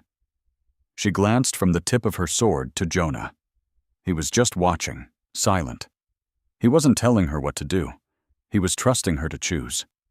And she realized, if she killed Varesh now, driven by rage, she would just be his weapon malfunctioning. She would forever be his creation. Saren made the blade disappear. She took a step back. "No," she said, her voice like ice. Varesh blinked, stunned. "You're sparing me?" "I'm not sparing you," Saren corrected him. "I'm arresting you." She looked at her former squad mates, who were watching in shock. "The upload is complete!" Jonah shouted. On the giant screens above them, the feed changed from memories to a digital receipt. Package received. Senate Oversight Committee. Priority 1. Just then, the entire building began to groan, and deep cracks spiderwebbed across the crystal walls. The massive energy drain from the data transfer had destabilized the vault's power core. "Core breach imminent," a computer voice announced. "Evacuate immediately." Saren grabbed Jonah's jacket. "We're leaving." She glanced at her old team. "If you want to live," she told them, "run." She didn't wait for an answer. She pulled Jonah toward a maintenance hatch, and they jumped in, sliding down a chute just as the ceiling caved in, burying Commander Varesh under the very history he'd fought so hard to conceal. They sprinted through the service tunnels below as the roar of the implosion chased them like a hungry beast. An entire city block was collapsing above their heads. "We need a ship!" Jonah yelled, choking on dust. "The courier pad!" Saren shouted, pointing. Docked on a rail ahead was a sleek, automated courier craft. It was designed for data transport and was barely large enough for 2 people. They scrambled into the cockpit. It was tight, built for a single drone pilot, which Saren promptly shoved out of the way before jumping into the seat. Jonah squeezed in behind her. their legs a tangled mess. "Hold on," she said, slamming the throttle. The little ship shot out of the tunnel like a cork from a bottle, roaring into the stormy sky just as the ground gave way. A massive sinkhole swallowed the entire museum district in a cloud of dust and rain. Serene pushed the craft through wild maneuvers, weaving through the official blockade, which was still trying to figure out what was happening. She punched in coordinates for low orbit and jammed their transponder. Only when they broke through the atmosphere into the silence of space did she finally let go of the controls. The only sounds in the cockpit were the hum of the engine and their own ragged breaths. The space was impossibly small. Jonah was pressed right up against her back, his arms braced on the console on either side of her head. Serene spun her chair around, but it only moved 2 inches before she was face to face with him. They were covered in sweat, blood, and grime, and the adrenaline was still singing through their veins. "You," Saren started, her chest rising and falling. "You came back for me. You jumped over the barrier." "You were frozen," Jonah panted, wiping a smear of blood from his cheek. "I couldn't just let him do that to you. You could have been killed." "So could you." They just stared at each other, the raw terror of the last hour stripping away all pretense. Serene grabbed him. She didn't even think. Her hands tangled in his damp hair, and she pulled his mouth to hers. It wasn't some fairy tale kiss. It was a collision. It was all teeth and desperation, a raw, frantic need to feel something real, to prove they were both still alive. Jonah made a sound deep in his throat and gripped her waist, pulling her as close as her armor would allow. It was messy and desperate and felt like trying to fight in a phone booth. For 10 seconds, the universe was nothing but the heat of his skin and the taste of salt. Then Serene pulled back, pushing him just enough to create a few inches of space. Her eyes were wide and fierce. "Stop!" she gasped. Jonah stopped instantly. He held his hands up, his own breathing just as heavy. "Okay," he said. "Okay." Stopped. Saren stared at him, her lips slightly swollen, her mind a whirlwind. She wanted him, desperately. But Varesh's words still echoed in her head. "You are my weapon." "I can't," she said, her voice shaking. "I can't do this just because I'm terrified. I can't use you to make the shaking stop." That's what he did. He used people. She looked at him, suddenly looking incredibly vulnerable. "If I touch you," she said, "it has to be because I choose to, not because my programming is failing, and not because I need a fix."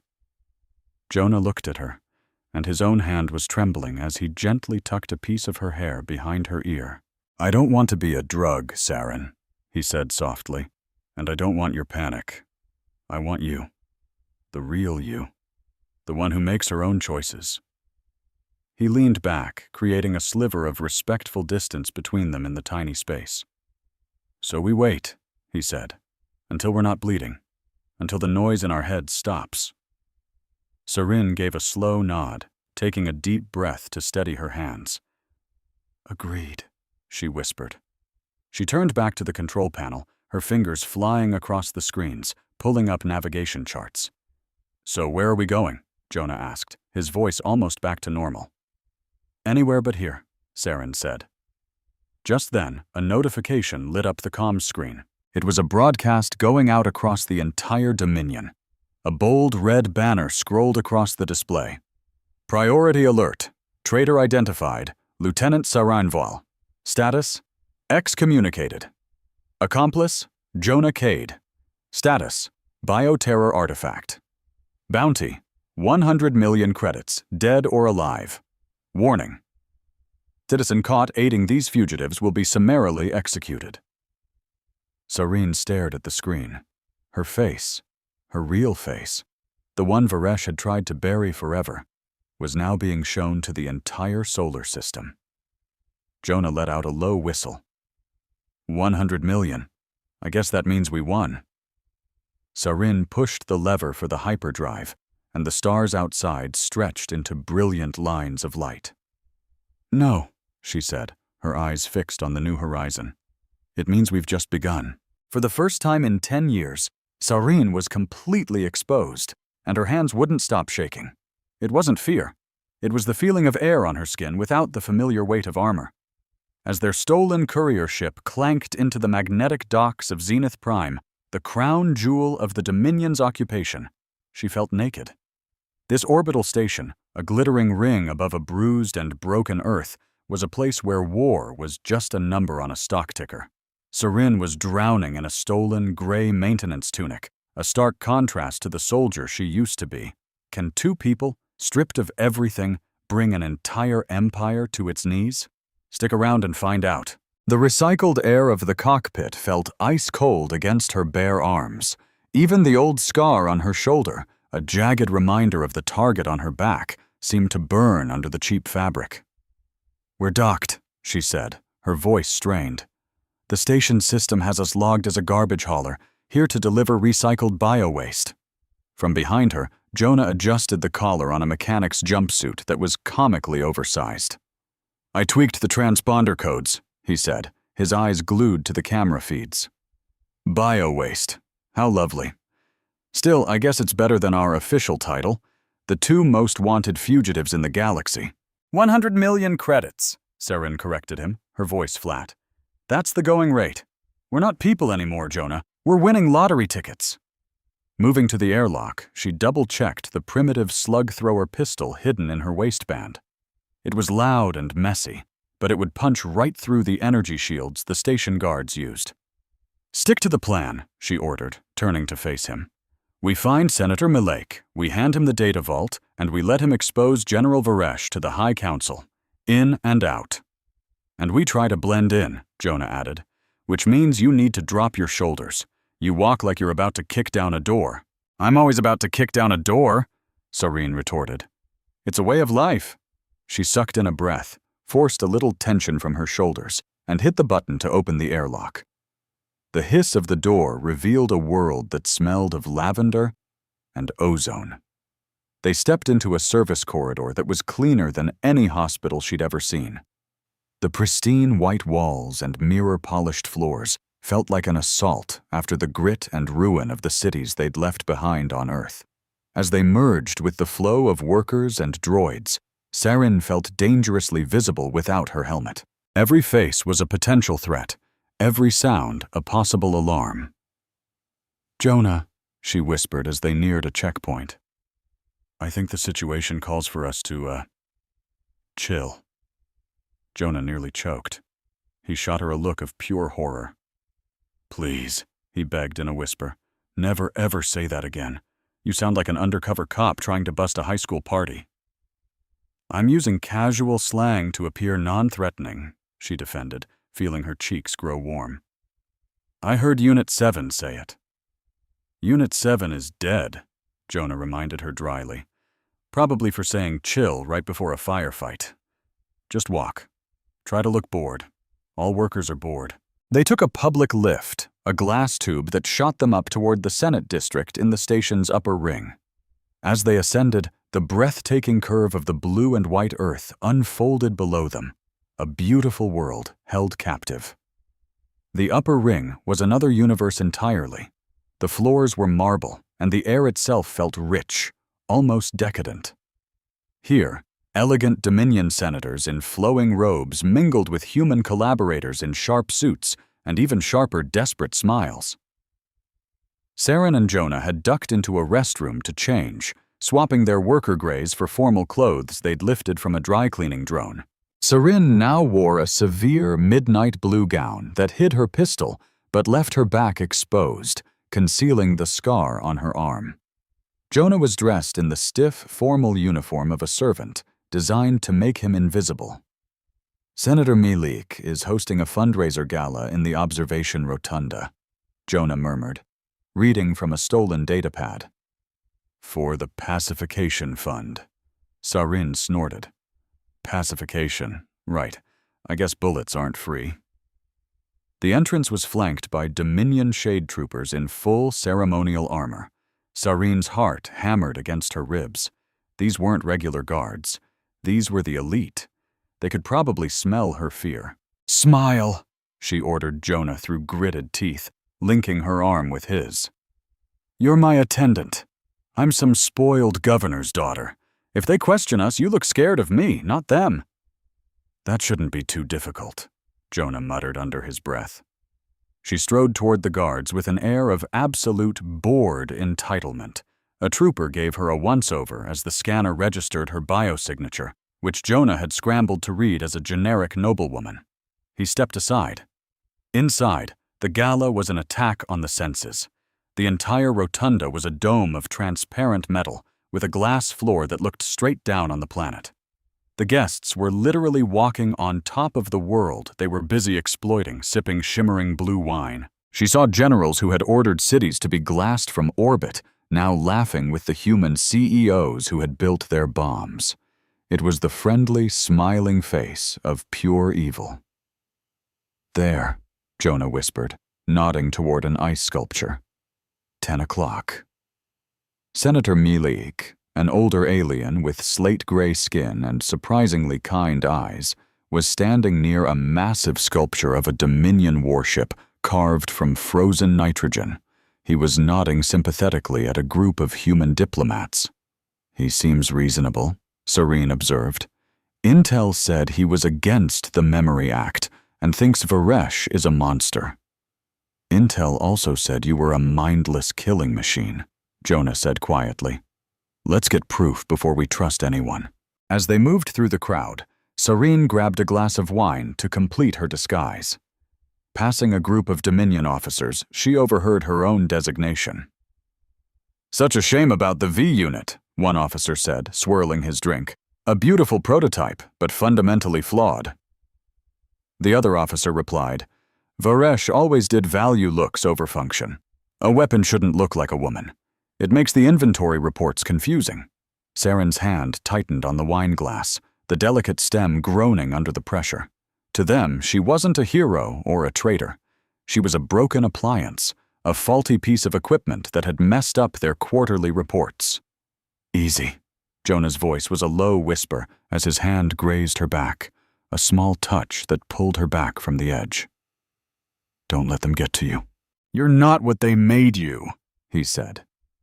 Sarin let out a slow breath, shoving her rage down into a cold, hard knot in her stomach. "I know," she said. "Let's find Milik's private office. If he's really the good guy, he'll have a terminal full of evidence on Varesh's dirty secrets." They slipped away from the party and found the senator's private alcove. While Jonah used a tool hidden in his serving tray to loop the security camera, they slipped inside. The office was filled with priceless artifacts, trophies from conquered worlds. Sarin stood guard as Jonah plugged into the desk terminal. "It's encrypted," he said, his fingers dancing across the holographic display. "But it's just standard Senate-level encryption. He got lazy. I'm in."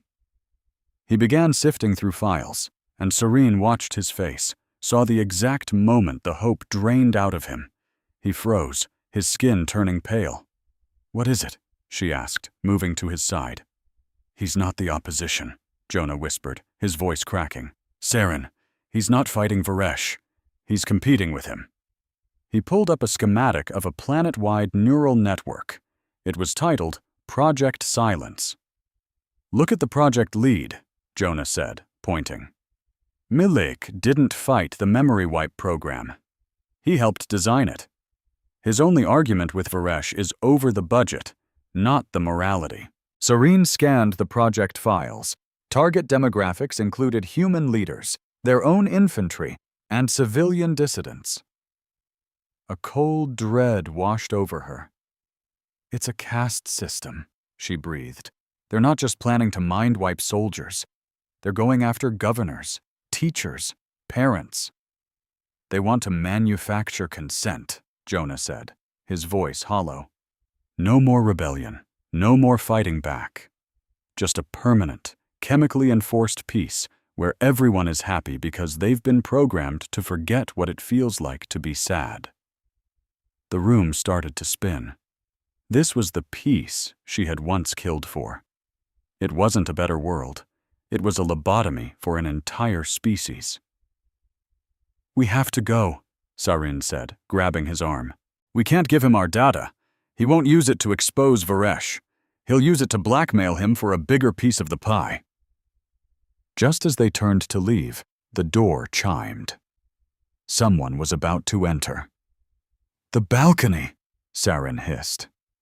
They scrambled through the glass doors just as Senator Milek walked into his office. Out on the private deck, the noise of the party vanished, silenced by a dampening field.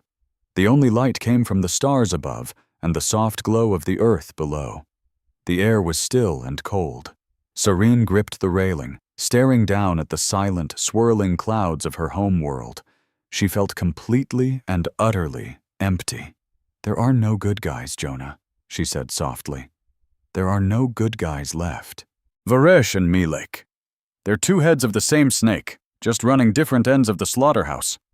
Jonah stood next to her, looking exhausted. The servant's uniform he wore was stiff and awkward, a costume that couldn't contain the man he was. "We're the good guys," Jonah said, his voice low. "It sounds dumb when you say it out loud, but it's true. We're the only ones who know what's really going on and haven't tried to cash in on it." Sarin stared at her own hands. They were perfectly manicured, clean, and free of blood. They didn't feel like hers. "I don't know who I am without my orders, Jonah," she admitted, her voice barely a whisper, all its usual authority gone. "For 10 years I'd wake up and a screen would tell me what to do, who to kill, who to save. Now the screen is dark, and I'm terrified." Jonah turned to face her fully. He didn't try to touch her this time. He just looked, really seeing the woman under the fancy dress, the soldier under the skin. "Identity isn't just what you remember, Sarin," he said gently. "Memories can be faked. You saw that yourself. Identity is what you choose to do. Remember Hertz? You chose to spare Varesh. You chose to save me. You chose to put on this ridiculous dress and walk into a lion's den because you thought it might help a bunch of strangers. That's who you are." Sarin looked up at him, and the hollow feeling in her chest started to fill with something new. It wasn't anger, and it wasn't duty. It was a fierce, burning warmth. She reached out, her hand coming to rest on his chest, right over his heart. She could feel it beating, fast, steady, alive. "I want to choose this," she whispered. This time, she was the one who stepped closer. There was no hesitation, no trace of panic. She slid her hand from his chest to the back of his neck, her fingers tangling in his hair. Jonah let out a soft sound and pulled her flush against him. The kiss was slow, deliberate.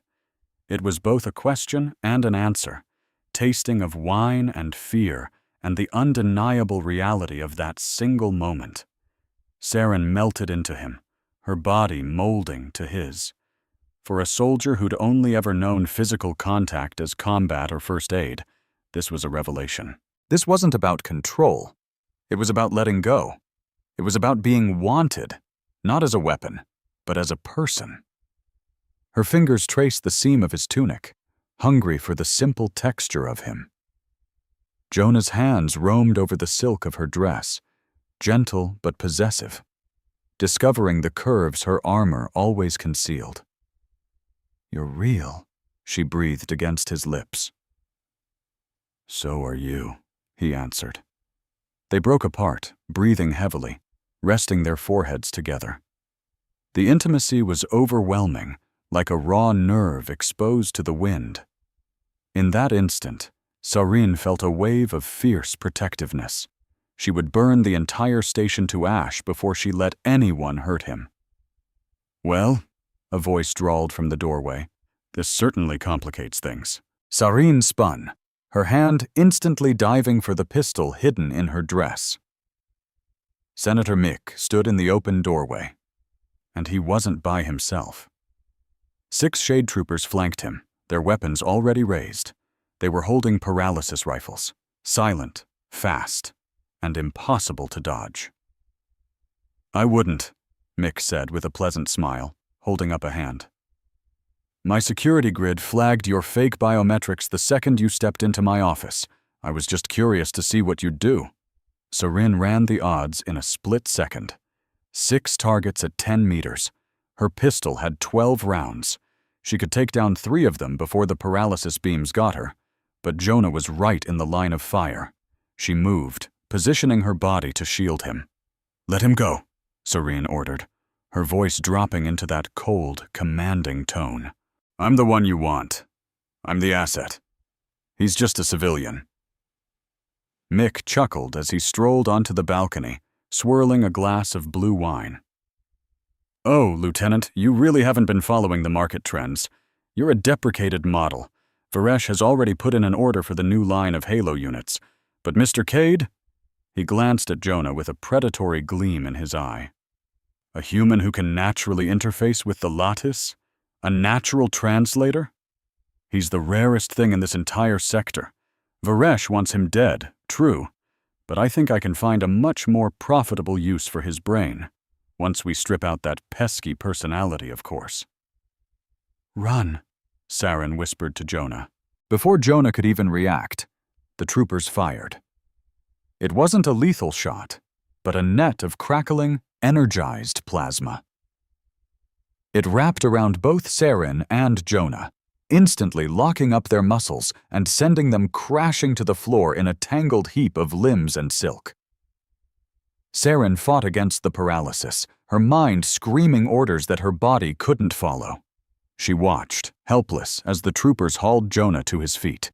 "Sarin!" Jonah yelled, struggling against their grip. "Don't let them rewrite you!" Then the door slid shut, and he was gone. Mick stood over Sarin, looking down at her with an expression of pity and disgust. "Take her to the medical bay," he ordered his guards.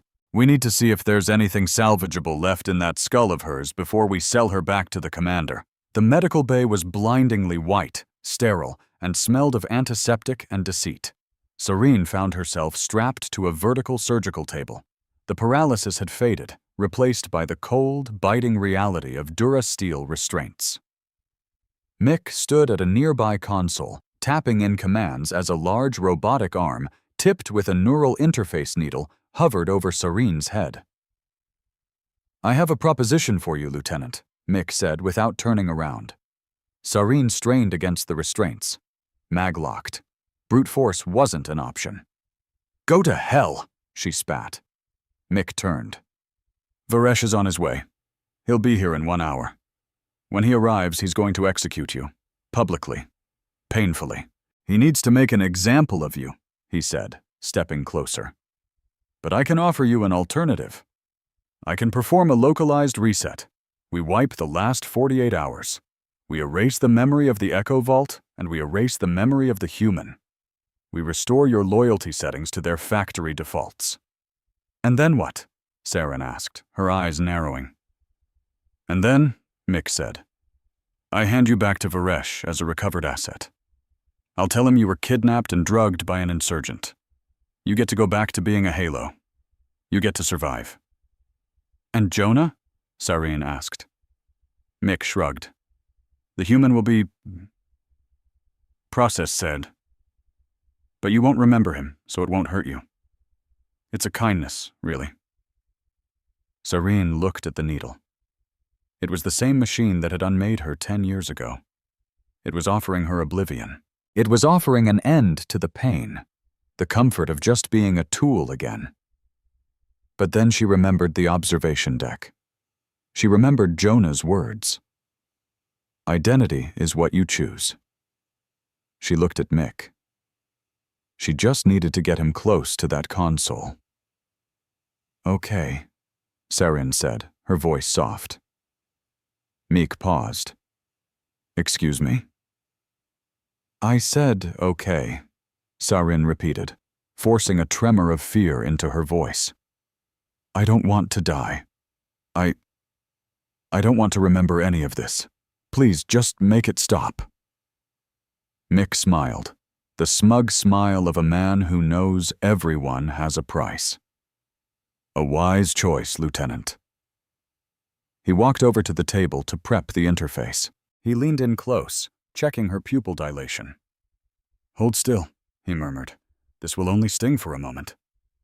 Sarin waited until he was within 6 inches, so close she could smell the expensive wine on his breath. She didn't have her hands, she didn't have her legs, but she had the one thing Jonah had taught her: the language of the machine. The neural needle had a voice-activated safety override. It was an ancient piece of code, something Jonah had mentioned offhand in the vault, a fail-safe for the original scientists in case a test subject became violent. "System," Sarin whispered, switching to the archaic, high-dominion dialect Jonah had used. "Override target lock. Administrator." The machine froze. The small red light on its camera swiveled from Sarin to Mick. Mick's eyes widened in horror. "What did you—" "Execute!" Sarin commanded. The robotic arm whipped around with terrifying speed. The neural needle didn't hit Sarin. It slammed into Mick's neck. The senator let out a choked scream as the probe shot a massive jolt of neurosuppressants directly into his spine.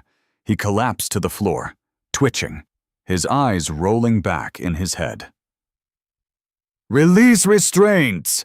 Sarin shouted the code, another gift from Jonah's encyclopedic knowledge of Dominion tech. The magnetic locks clicked open. She tumbled to the floor, rubbing her bruised wrists. She snatched Mick's keycard from his limp hand and scrambled to the console. She didn't run. She didn't try to escape. She had a job to do. She accessed the station's public address system. She accessed the holographic projectors in the main rotunda, the billboards in the commercial district, and the tactical HUDs of every single soldier on the station. She plugged in the data drive she'd been carrying from the Echo Vault. But she didn't just upload the old files. She masterfully spliced in the conversation she had just recorded in Mick's office. Mick admitting to the caste system, Mick admitting the entire opposition was a lie. "This is for the silenced," she whispered, and hit broadcast. In the rotunda, the elegant party music screeched to a halt. Every screen, every hollow emitter, every transparent window suddenly flickered to life with the same video feed. The wealthy guests watched Sarin's own memories of the massacre. They saw Varesh giving the order to wipe minds. They heard Mick laughing about manufacturing consent, saying, "They want a permanent peace where everyone believes they're happy because they can't remember ever being sad." The silence in the gala lasted for 3 seconds. Then a human waiter dropped his silver tray with a loud clatter. He stared at the senator he'd been serving. A man he now knew considered him to be livestock. The waiter slowly picked up a steak knife. In the lower levels, the workers saw the truth. They saw that their poverty wasn't a sad necessity of war. It was a deliberate design feature. The station didn't just have ripples of unrest. It fractured. Sarin grabbed a heavy pulse pistol from the unconscious Mick and sprinted out of the medical bay. The station was pure chaos. Sirens screamed. Dominion soldiers were running everywhere, but they weren't a unit anymore. Some ripped off their helmets, their faces pale with horror as they watched the broadcast. Others just started firing blindly into the screaming crowds. Sarin fought her way through the madness, a phantom in a ruined evening gown, heading for the detention block. She shattered security cameras and took out loyalist troopers at the knees. When she reached the holding cells, the guard was just a kid, shaking, watching the same feed on his datapad. He looked up at Sarin, his voice cracking. "Is that real? Did they really do that to us?" Sarin's voice was surprisingly gentle. "Open the door, then go home." The kid unlocked the cell. Then he dropped his rifle and just ran. Inside, Jonah was pacing like a caged animal. He snapped his head up as Sarin burst in. "You're alive," he breathed, a wave of relief washing over his face. "I'm annoyed," Sarin corrected, tossing him a rifle she'd picked up. "And we're leaving." They battled their way to the docks as the station burned around them. Smoke choked the upper ring. We saw senators, actual senators, trampling each other to get to the last escape pods. The so-called peace of the Dominion had shattered in 10 minutes of truth. They finally made it to their courier ship. Just as Sarin hit the release clamps and they started to drift away, a massive shadow fell over them. An enormous warship ripped out of hyperspace, blotting out the stars. It was the Indomitable, Varesh's flagship. It was a monster, a leviathan of death bristling with cannons. Then a voice came over the open channel, cold and clear. It wasn't a request for surrender. It was an order to the entire fleet. "This is Commander Varesh. The station is compromised. The infection is total." Sareen watched the screen, her hand gripping Jonah's. "Initiate Protocol Omega," Varesh said. "Burn it. Burn it all. Leave no witnesses." The warship's massive batteries began to glow, but they weren't aiming for their little ship. They were aiming for the entire station, Zenith Prime. Varesh wasn't trying to catch them. He was going to incinerate the entire crime scene, along with 50,000 innocent people. "He's going to kill them all," Jonah whispered in horror. Sareen fired the engines. "Not if we make him chase us," she snarled. She keyed the comms, opening a direct channel to that monster ship. "Varesh!" she screamed into the mic. "I have the original drive. You want your silence? Come and get it!" She slammed the throttle forward, sending their little craft diving toward the planet below. On the sensors, they saw the huge turrets of the warship shift. They stopped targeting the station. They started targeting them. "He took the bait," Sareen said, her face set like stone. She glanced at Jonah. "Hold on, this is going to be a rough landing." The courier ship was a twisted wreck of sparking metal, jammed deep into a ventilation shaft in the station's Sector 0. Sareen kicked the emergency hatch open, the metal screaming as she tore it from the buckled frame. Thick, white smoke poured out into the maintenance corridor. She dragged Jonah from the wreckage. He was coughing hard, his body limp, his feet struggling to find the grating. The drug Meek had injected him with was fighting the adrenaline, leaving his face a sickly gray as he trembled. "We're not done," Sareen gasped, slinging his arm over her shoulder. Her beautiful gown was in shreds, silk ribbons hanging over a tactical undersuit she'd found in an emergency locker. She'd strapped on random pieces of armor, a leg guard here, a gauntlet there. She looked like a queen who had clawed her way out of a grave to finish a war. "The broadcast core," Jonah wheezed, his eyes struggling to focus. "We have to—" "The signal was just local. We need the main amplifier." "I know," Sareen said, her grip tightening. "Stay with me, Jonah. Don't you dare fade out on me now." Zenith Prime groaned around them like a dying beast. The artificial gravity was failing, lurching and stuttering. Down the long, curved corridor, Sareen could see the flashes of laser fire. The mutiny wasn't clean. It was a messy, bloody civil war. They pushed forward, Sareen bearing his weight, her magnetic boots locking to the floor each time the gravity gave out. It was a strange echo of the memory she'd recovered. The soldier saving the child. Only this time, there was no programming telling her what to do. There was only her own will, holding him up, because the thought of letting him fall hurt more than the shrapnel digging into her side. Up ahead, a squad of loyalist mercs was setting up a heavy cannon behind a wall of crates. Sareen didn't even slow down. She didn't have time for tactics. All she had was rage. "Stay here," she ordered Jonah, propping him against the wall. And then she moved. She was a blur of pure violence, using the flickering gravity as a weapon. When it cut out, she ran along the wall. When it slammed back on, she dropped from the ceiling right behind them. She didn't even fire her gun. She used the station itself. She blew a steam pipe, blinding them in a scalding cloud, and then she moved in with her knife. It was over in less than 10 seconds. She walked back to Jonah, wiping her blade clean. "Can you walk?" He looked from the bodies back to her and managed a weak smile that was more of a grimace. "If you carry me any further, my ego is never going to recover." He pushed himself off the wall, swaying, but he was standing. They finally reached the central broadcast core. It was like a cathedral of data, a massive chamber that ran the whole height of the station. In the middle, a pillar of pure blue light pulsed, the station's very soul, transmitting information to the entire Dominion.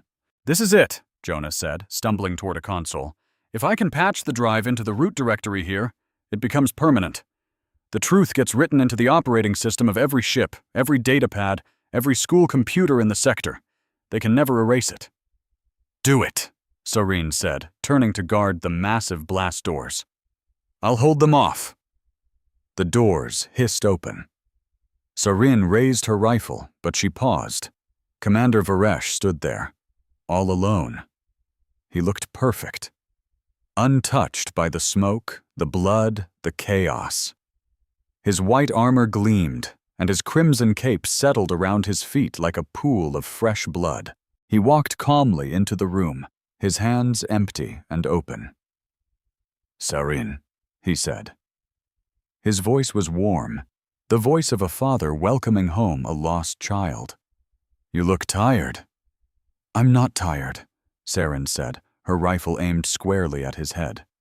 "I'm focused." Varesh stopped about 10 paces away. He glanced over at Jonah, who was frantically trying to bypass the console's security locks. "He's struggling," Varesh noted, his voice full of fake sympathy. "Look at him, Serene. He's broken. The human mind was never meant to hold so much data. He's in pain." Serene stepped in front of Jonah, shielding him. "Don't you talk about him. I can help him," Varesh said softly, and Serene froze. "I can save him, Serene." He took one slow step forward. "I have the medical codes. I can flush the toxins from his system, repair the neural damage." He let the offer hang in the air. "And I can help you. I can take away this pain. The guilt you feel, the trauma of the war, I can just erase it. We can start over, just the three of us. No more fighting, no more scars, just peace." It was the cruelest weapon he could possibly use. Not power, but relief. He was offering to make the screaming in her head finally stop. Serene looked at Jonah. He was pale, sweat dripping from his chin, his hands shaking so hard he could barely work. He looked like he was in agony. All she had to do was lower her gun. Varesh could fix him. He could fix her. They could go back to that warm, quiet sleep. But Serene looked back at the commander. "And what happens to the truth?" she asked. "The truth is a variable," Varesh said with a benevolent smile. "It's flexible. We can write a happy ending, Serene. Why would you choose to suffer?" "Because it's a lie!" Serene screamed, the anger washing through her, hot and clean. "Healing that's built on a lie is just another cage," she yelled, her voice echoing in the giant room. "If you take away my pain, you take away the lesson. If you take away his scars, you take away the fact that he survived. We are not your rough drafts to be edited, Varesh. We are real." His smile vanished. The mask of the kind father fell away, revealing something cold and reptilian underneath. "Then you are waste," he said flatly. And he moved. He didn't pull a weapon. He just manipulated the gravity in the room using his master control codes. Serene was slammed into the ceiling as gravity instantly reversed. Her rifle flew from her grasp. Varesh floated up to meet her, an energy blade hissing to life from his gauntlet. He lunged. Serene blocked the strike with her armored forearm, the metal glowing cherry red from the heat. She kicked out, but his suit stabilizers held him steady in the air. He grabbed her by the ankle and threw her down, which was now up, slamming her hard against the central pillar. "Jonah!" Serene screamed as she hit the metal. "Keep working!" "I can't bypass the admin lock," Jonah yelled, clinging to the console as the world spun around him. "He controls the whole system!" Serene scrambled back to her feet. Varesh was coming again, faster, stronger, and literally controlling the laws of physics around them. She had to be smarter. Her eyes darted around the room. The core was cooled by massive vents, blasting out streams of liquid nitrogen. Serene waited, her heart pounding. Varesh lunged, his energy blade aimed right for her throat. She didn't dodge. Instead, she slammed her magnetic boots to the wall, rooting herself in place, and yanked a coolant pipe clean off its housing. A huge cloud of freezing gas erupted between them, And in that split second, the truth was finally broadcast. Jonah had done it. Varesh's scream of fury was the last thing she heard before everything went white, and the station finally died. With a grunt of sheer will, she snagged his wrist, her cybernetic arm screaming in protest against the overwhelming force. She couldn't win a battle of strength, but she could win a battle of wits. Instead of aiming for Varesh, she fired the grappling line from her gauntlet at the coolant valve right behind his head. The moment the hook bit into the metal, she yanked. The valve exploded in a geyser of supercooled gas that instantly enveloped Varesh. His energy shield sputtered and died. The gears in his power armor ground to a halt, frozen solid. He roared in fury, stumbling as his greatest weapon, his speed, was stolen from him. Sarin dropped on him like a hawk, driving her knee straight into his chest plate, and they crashed to the floor in a tangle of metal. But Varesh was more than just his armor. His real hand, flesh and bone, shot out and clamped around her throat with crushing strength. "You're nothing," he snarled, his face just inches from hers. "A glitch in the system. A mistake I made." Across the room, Jonah watched in horror from the console as Sarin's face began to turn purple. He frantically typed, but the screen just flashed the same two words: access denied. He couldn't hack the station's broadcast. Varesh's encryption was a fortress, so he stopped trying to break down the front door. Instead, he decided to hack the king of the castle. The commander's armor was wired into the entire station's network. It was how he controlled everything from the gravity to the flow of battle. And that connection was a two-way street. "I'm not trying to get in," Jonah whispered, his fingers flying across the keys. "I'm pulling you out." He triggered a massive feedback loop. His target wasn't the armor's systems, but its memory. The black box that recorded every single order Varesh had ever given. "Gotcha," Jonah breathed, slamming his fist on the enter key. The room's central pillar flared from cool blue to blinding white. All around them, the massive holographic screens, usually reserved for Dominion propaganda, flickered to life. Varesh's face appeared, but it wasn't the confident leader everyone knew. This was a recording from 20 years ago. "Subject 619, Varesh's own voice echoed from the speakers, cold and clinical. "The child is resisting the memory wipe. Increase the voltage." The image changed. There was Varesh, standing over a pile of bodies on a conquered world, then Varesh, laughing as he signed an order to eliminate a refugee camp. The final image was the most damning. Varesh, alone, looking into a camera like it was a mirror, practicing the warm, fatherly smile he used for the news feeds. In the center of the room, the real Varesh froze. His grip on Sarin's throat went slack. He looked up and saw his own dark soul laid bare on a screen 50 feet high for the whole world to see. "No," he whispered. But the broadcast wasn't just in that room. It was on every ship in the fleet, on every soldier's helmet display, on every public screen on the station. The sounds of fighting outside the door died down. His most loyal soldiers slowly lowered their rifles, staring in disbelief at the monster they had been serving. The myth of Commander Varesh didn't just crack, it shattered into a million pieces. He finally let go of Sarin and stumbled back, clutching his head. "Turn it off!" he screamed. "I am the law! I am the necessary evil!" Sarin gasped for air, rubbing her bruised throat as she staggered to her feet. She picked up her rifle and walked toward him. Varesh had fallen to his knees, now just a pathetic man screaming at his own reflection. He looked so small. Sarin leveled the rifle, pressing the barrel against his forehead. His wild, desperate eyes looked up at her. "Do it!" he hissed. "Kill me! Make me a martyr! If you kill me, I become a symbol they can rally around." Sarin's finger tightened on the trigger. Every fiber of her being screamed at her to end it, to erase him from existence. But then she glanced over at Jonah, who was just watching, trusting her to make the right choice. He didn't say a word. He just waited. Saren looked back from Varesh to the screens above, where the truth was still playing out for the entire galaxy to witness. "If I kill you," she said, her voice as cold and hard as a diamond, "I'm no better than you. Just another soldier following the orders of my own anger." She lowered the rifle.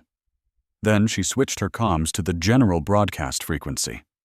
"This is Lieutenant Sarin," she announced, her voice echoing through the station.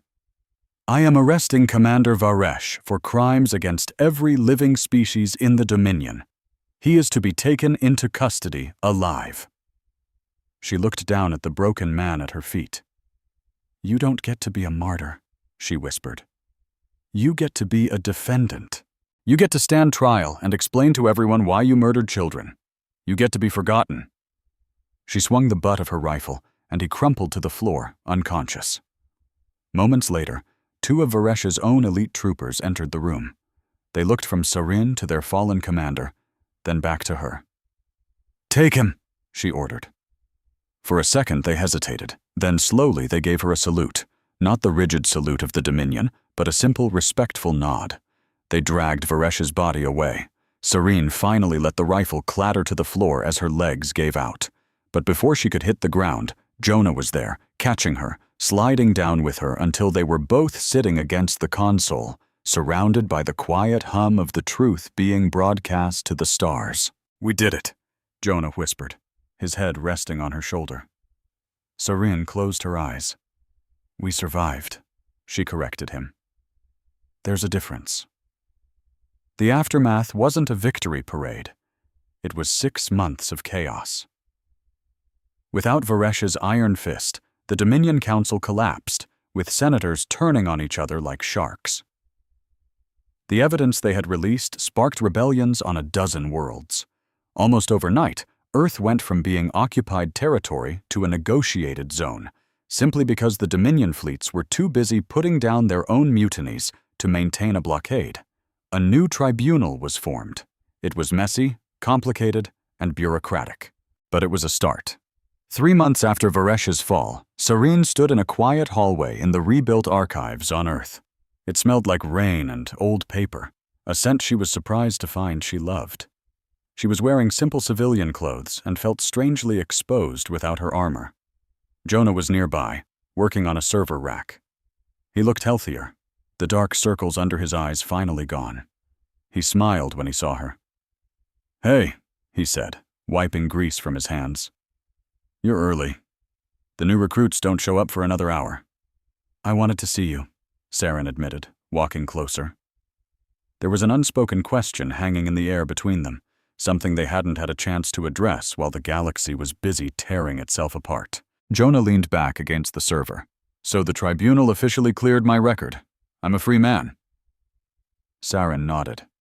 "I know. They offered me a position in the New Earth Defense Force, training the first integrated human and Dominion unit." "That fits," Jonah said with a small smile.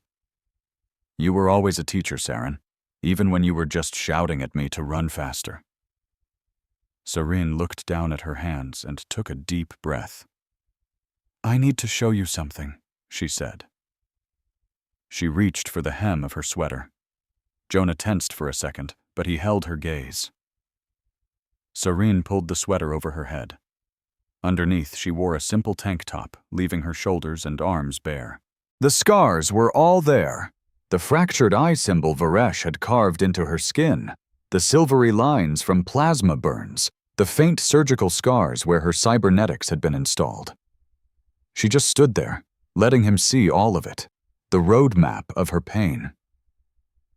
"I'm not fixed," she said, her voice trembling just a little. "I still have nightmares. I still automatically look for the exits in every room. I'm damaged, Jonah." He stepped closer and gently traced the scar on her shoulder. His touch was as light as a feather. "I'm angry," he confessed quietly. "I wake up angry every day, thinking about the years they stole from us. And some days, I just want to burn it all down." He looked into her eyes. But I don't want to be angry by myself. And I don't want you to be scared by yourself. He took both of her hands in his. Love isn't about making the scars disappear, Saren. It's about seeing them and choosing to stay anyway. It's about deciding that the person standing in front of you is worth the mess. Saren looked at him. The boy she once saved, and the man who had just saved her, and saw her own broken, beautiful story reflected in his eyes. She squeezed his hands. I choose this, she whispered. I choose you. Jonah's smile finally reached his eyes. Good choice, Lieutenant. The training field was a sea of mud. A steady rain had turned the obstacle course into a slippery mess. 30 recruits stood in a tense formation, half human, half former Dominion soldiers. They eyed each other with a mixture of fear, suspicion, and generations of hatred. Sareen walked down the line, her uniform plain, with no medals or rank. She stopped in front of a young Dominion soldier who was glaring at the human beside him. What is your mission? Sareen asked. The soldier snapped to attention. To neutralize the enemy, ma'am. Wrong, Sareen said calmly. She addressed the whole group. Look at the person next to you. They hesitated, then slowly turned to face each other. That is not your enemy, Sareen said, her voice cutting through the sound of the rain. That is your partner. In this unit, we don't fight for a flag or for a commander. We fight for the person standing beside us. She walked back to the front of the formation. We live by 3 principles here, she stated. Consent, truth, and empathy. If you can't handle that, you can leave right now. No one moved. Good, Saren said. Then let's begin. High up on a ridge overlooking the field, Jonah stood under a shelter, watching. He held a data pad, recording the first day of this new world. He was building an archive, a vault of memories, to make sure that this moment and all the moments that would follow would be preserved forever, unedited, for the future. And down below, Sareen looked up and saw him, a silent guardian of the truth they had fought so hard to win. She met his gaze. There was no salute, no wave, just a silent acknowledgement across the space between them. It felt like storm clouds were finally parting, letting a single ray of sun pierce through. In the quiet corridors of her own mind, the static was finally gone. Varesh's voice was gone. All that was left was the steady, rhythmic beat of her own heart. Jonah raised a hand, as if reaching for her across the distance. Saren smiled, a real smile, sharp and brilliant. She curled her own hand into a fist, a mirror of his gesture. You are not my enemy, she whispered, her voice solid and sure. And for the first time in what felt like 100 years, the war was over.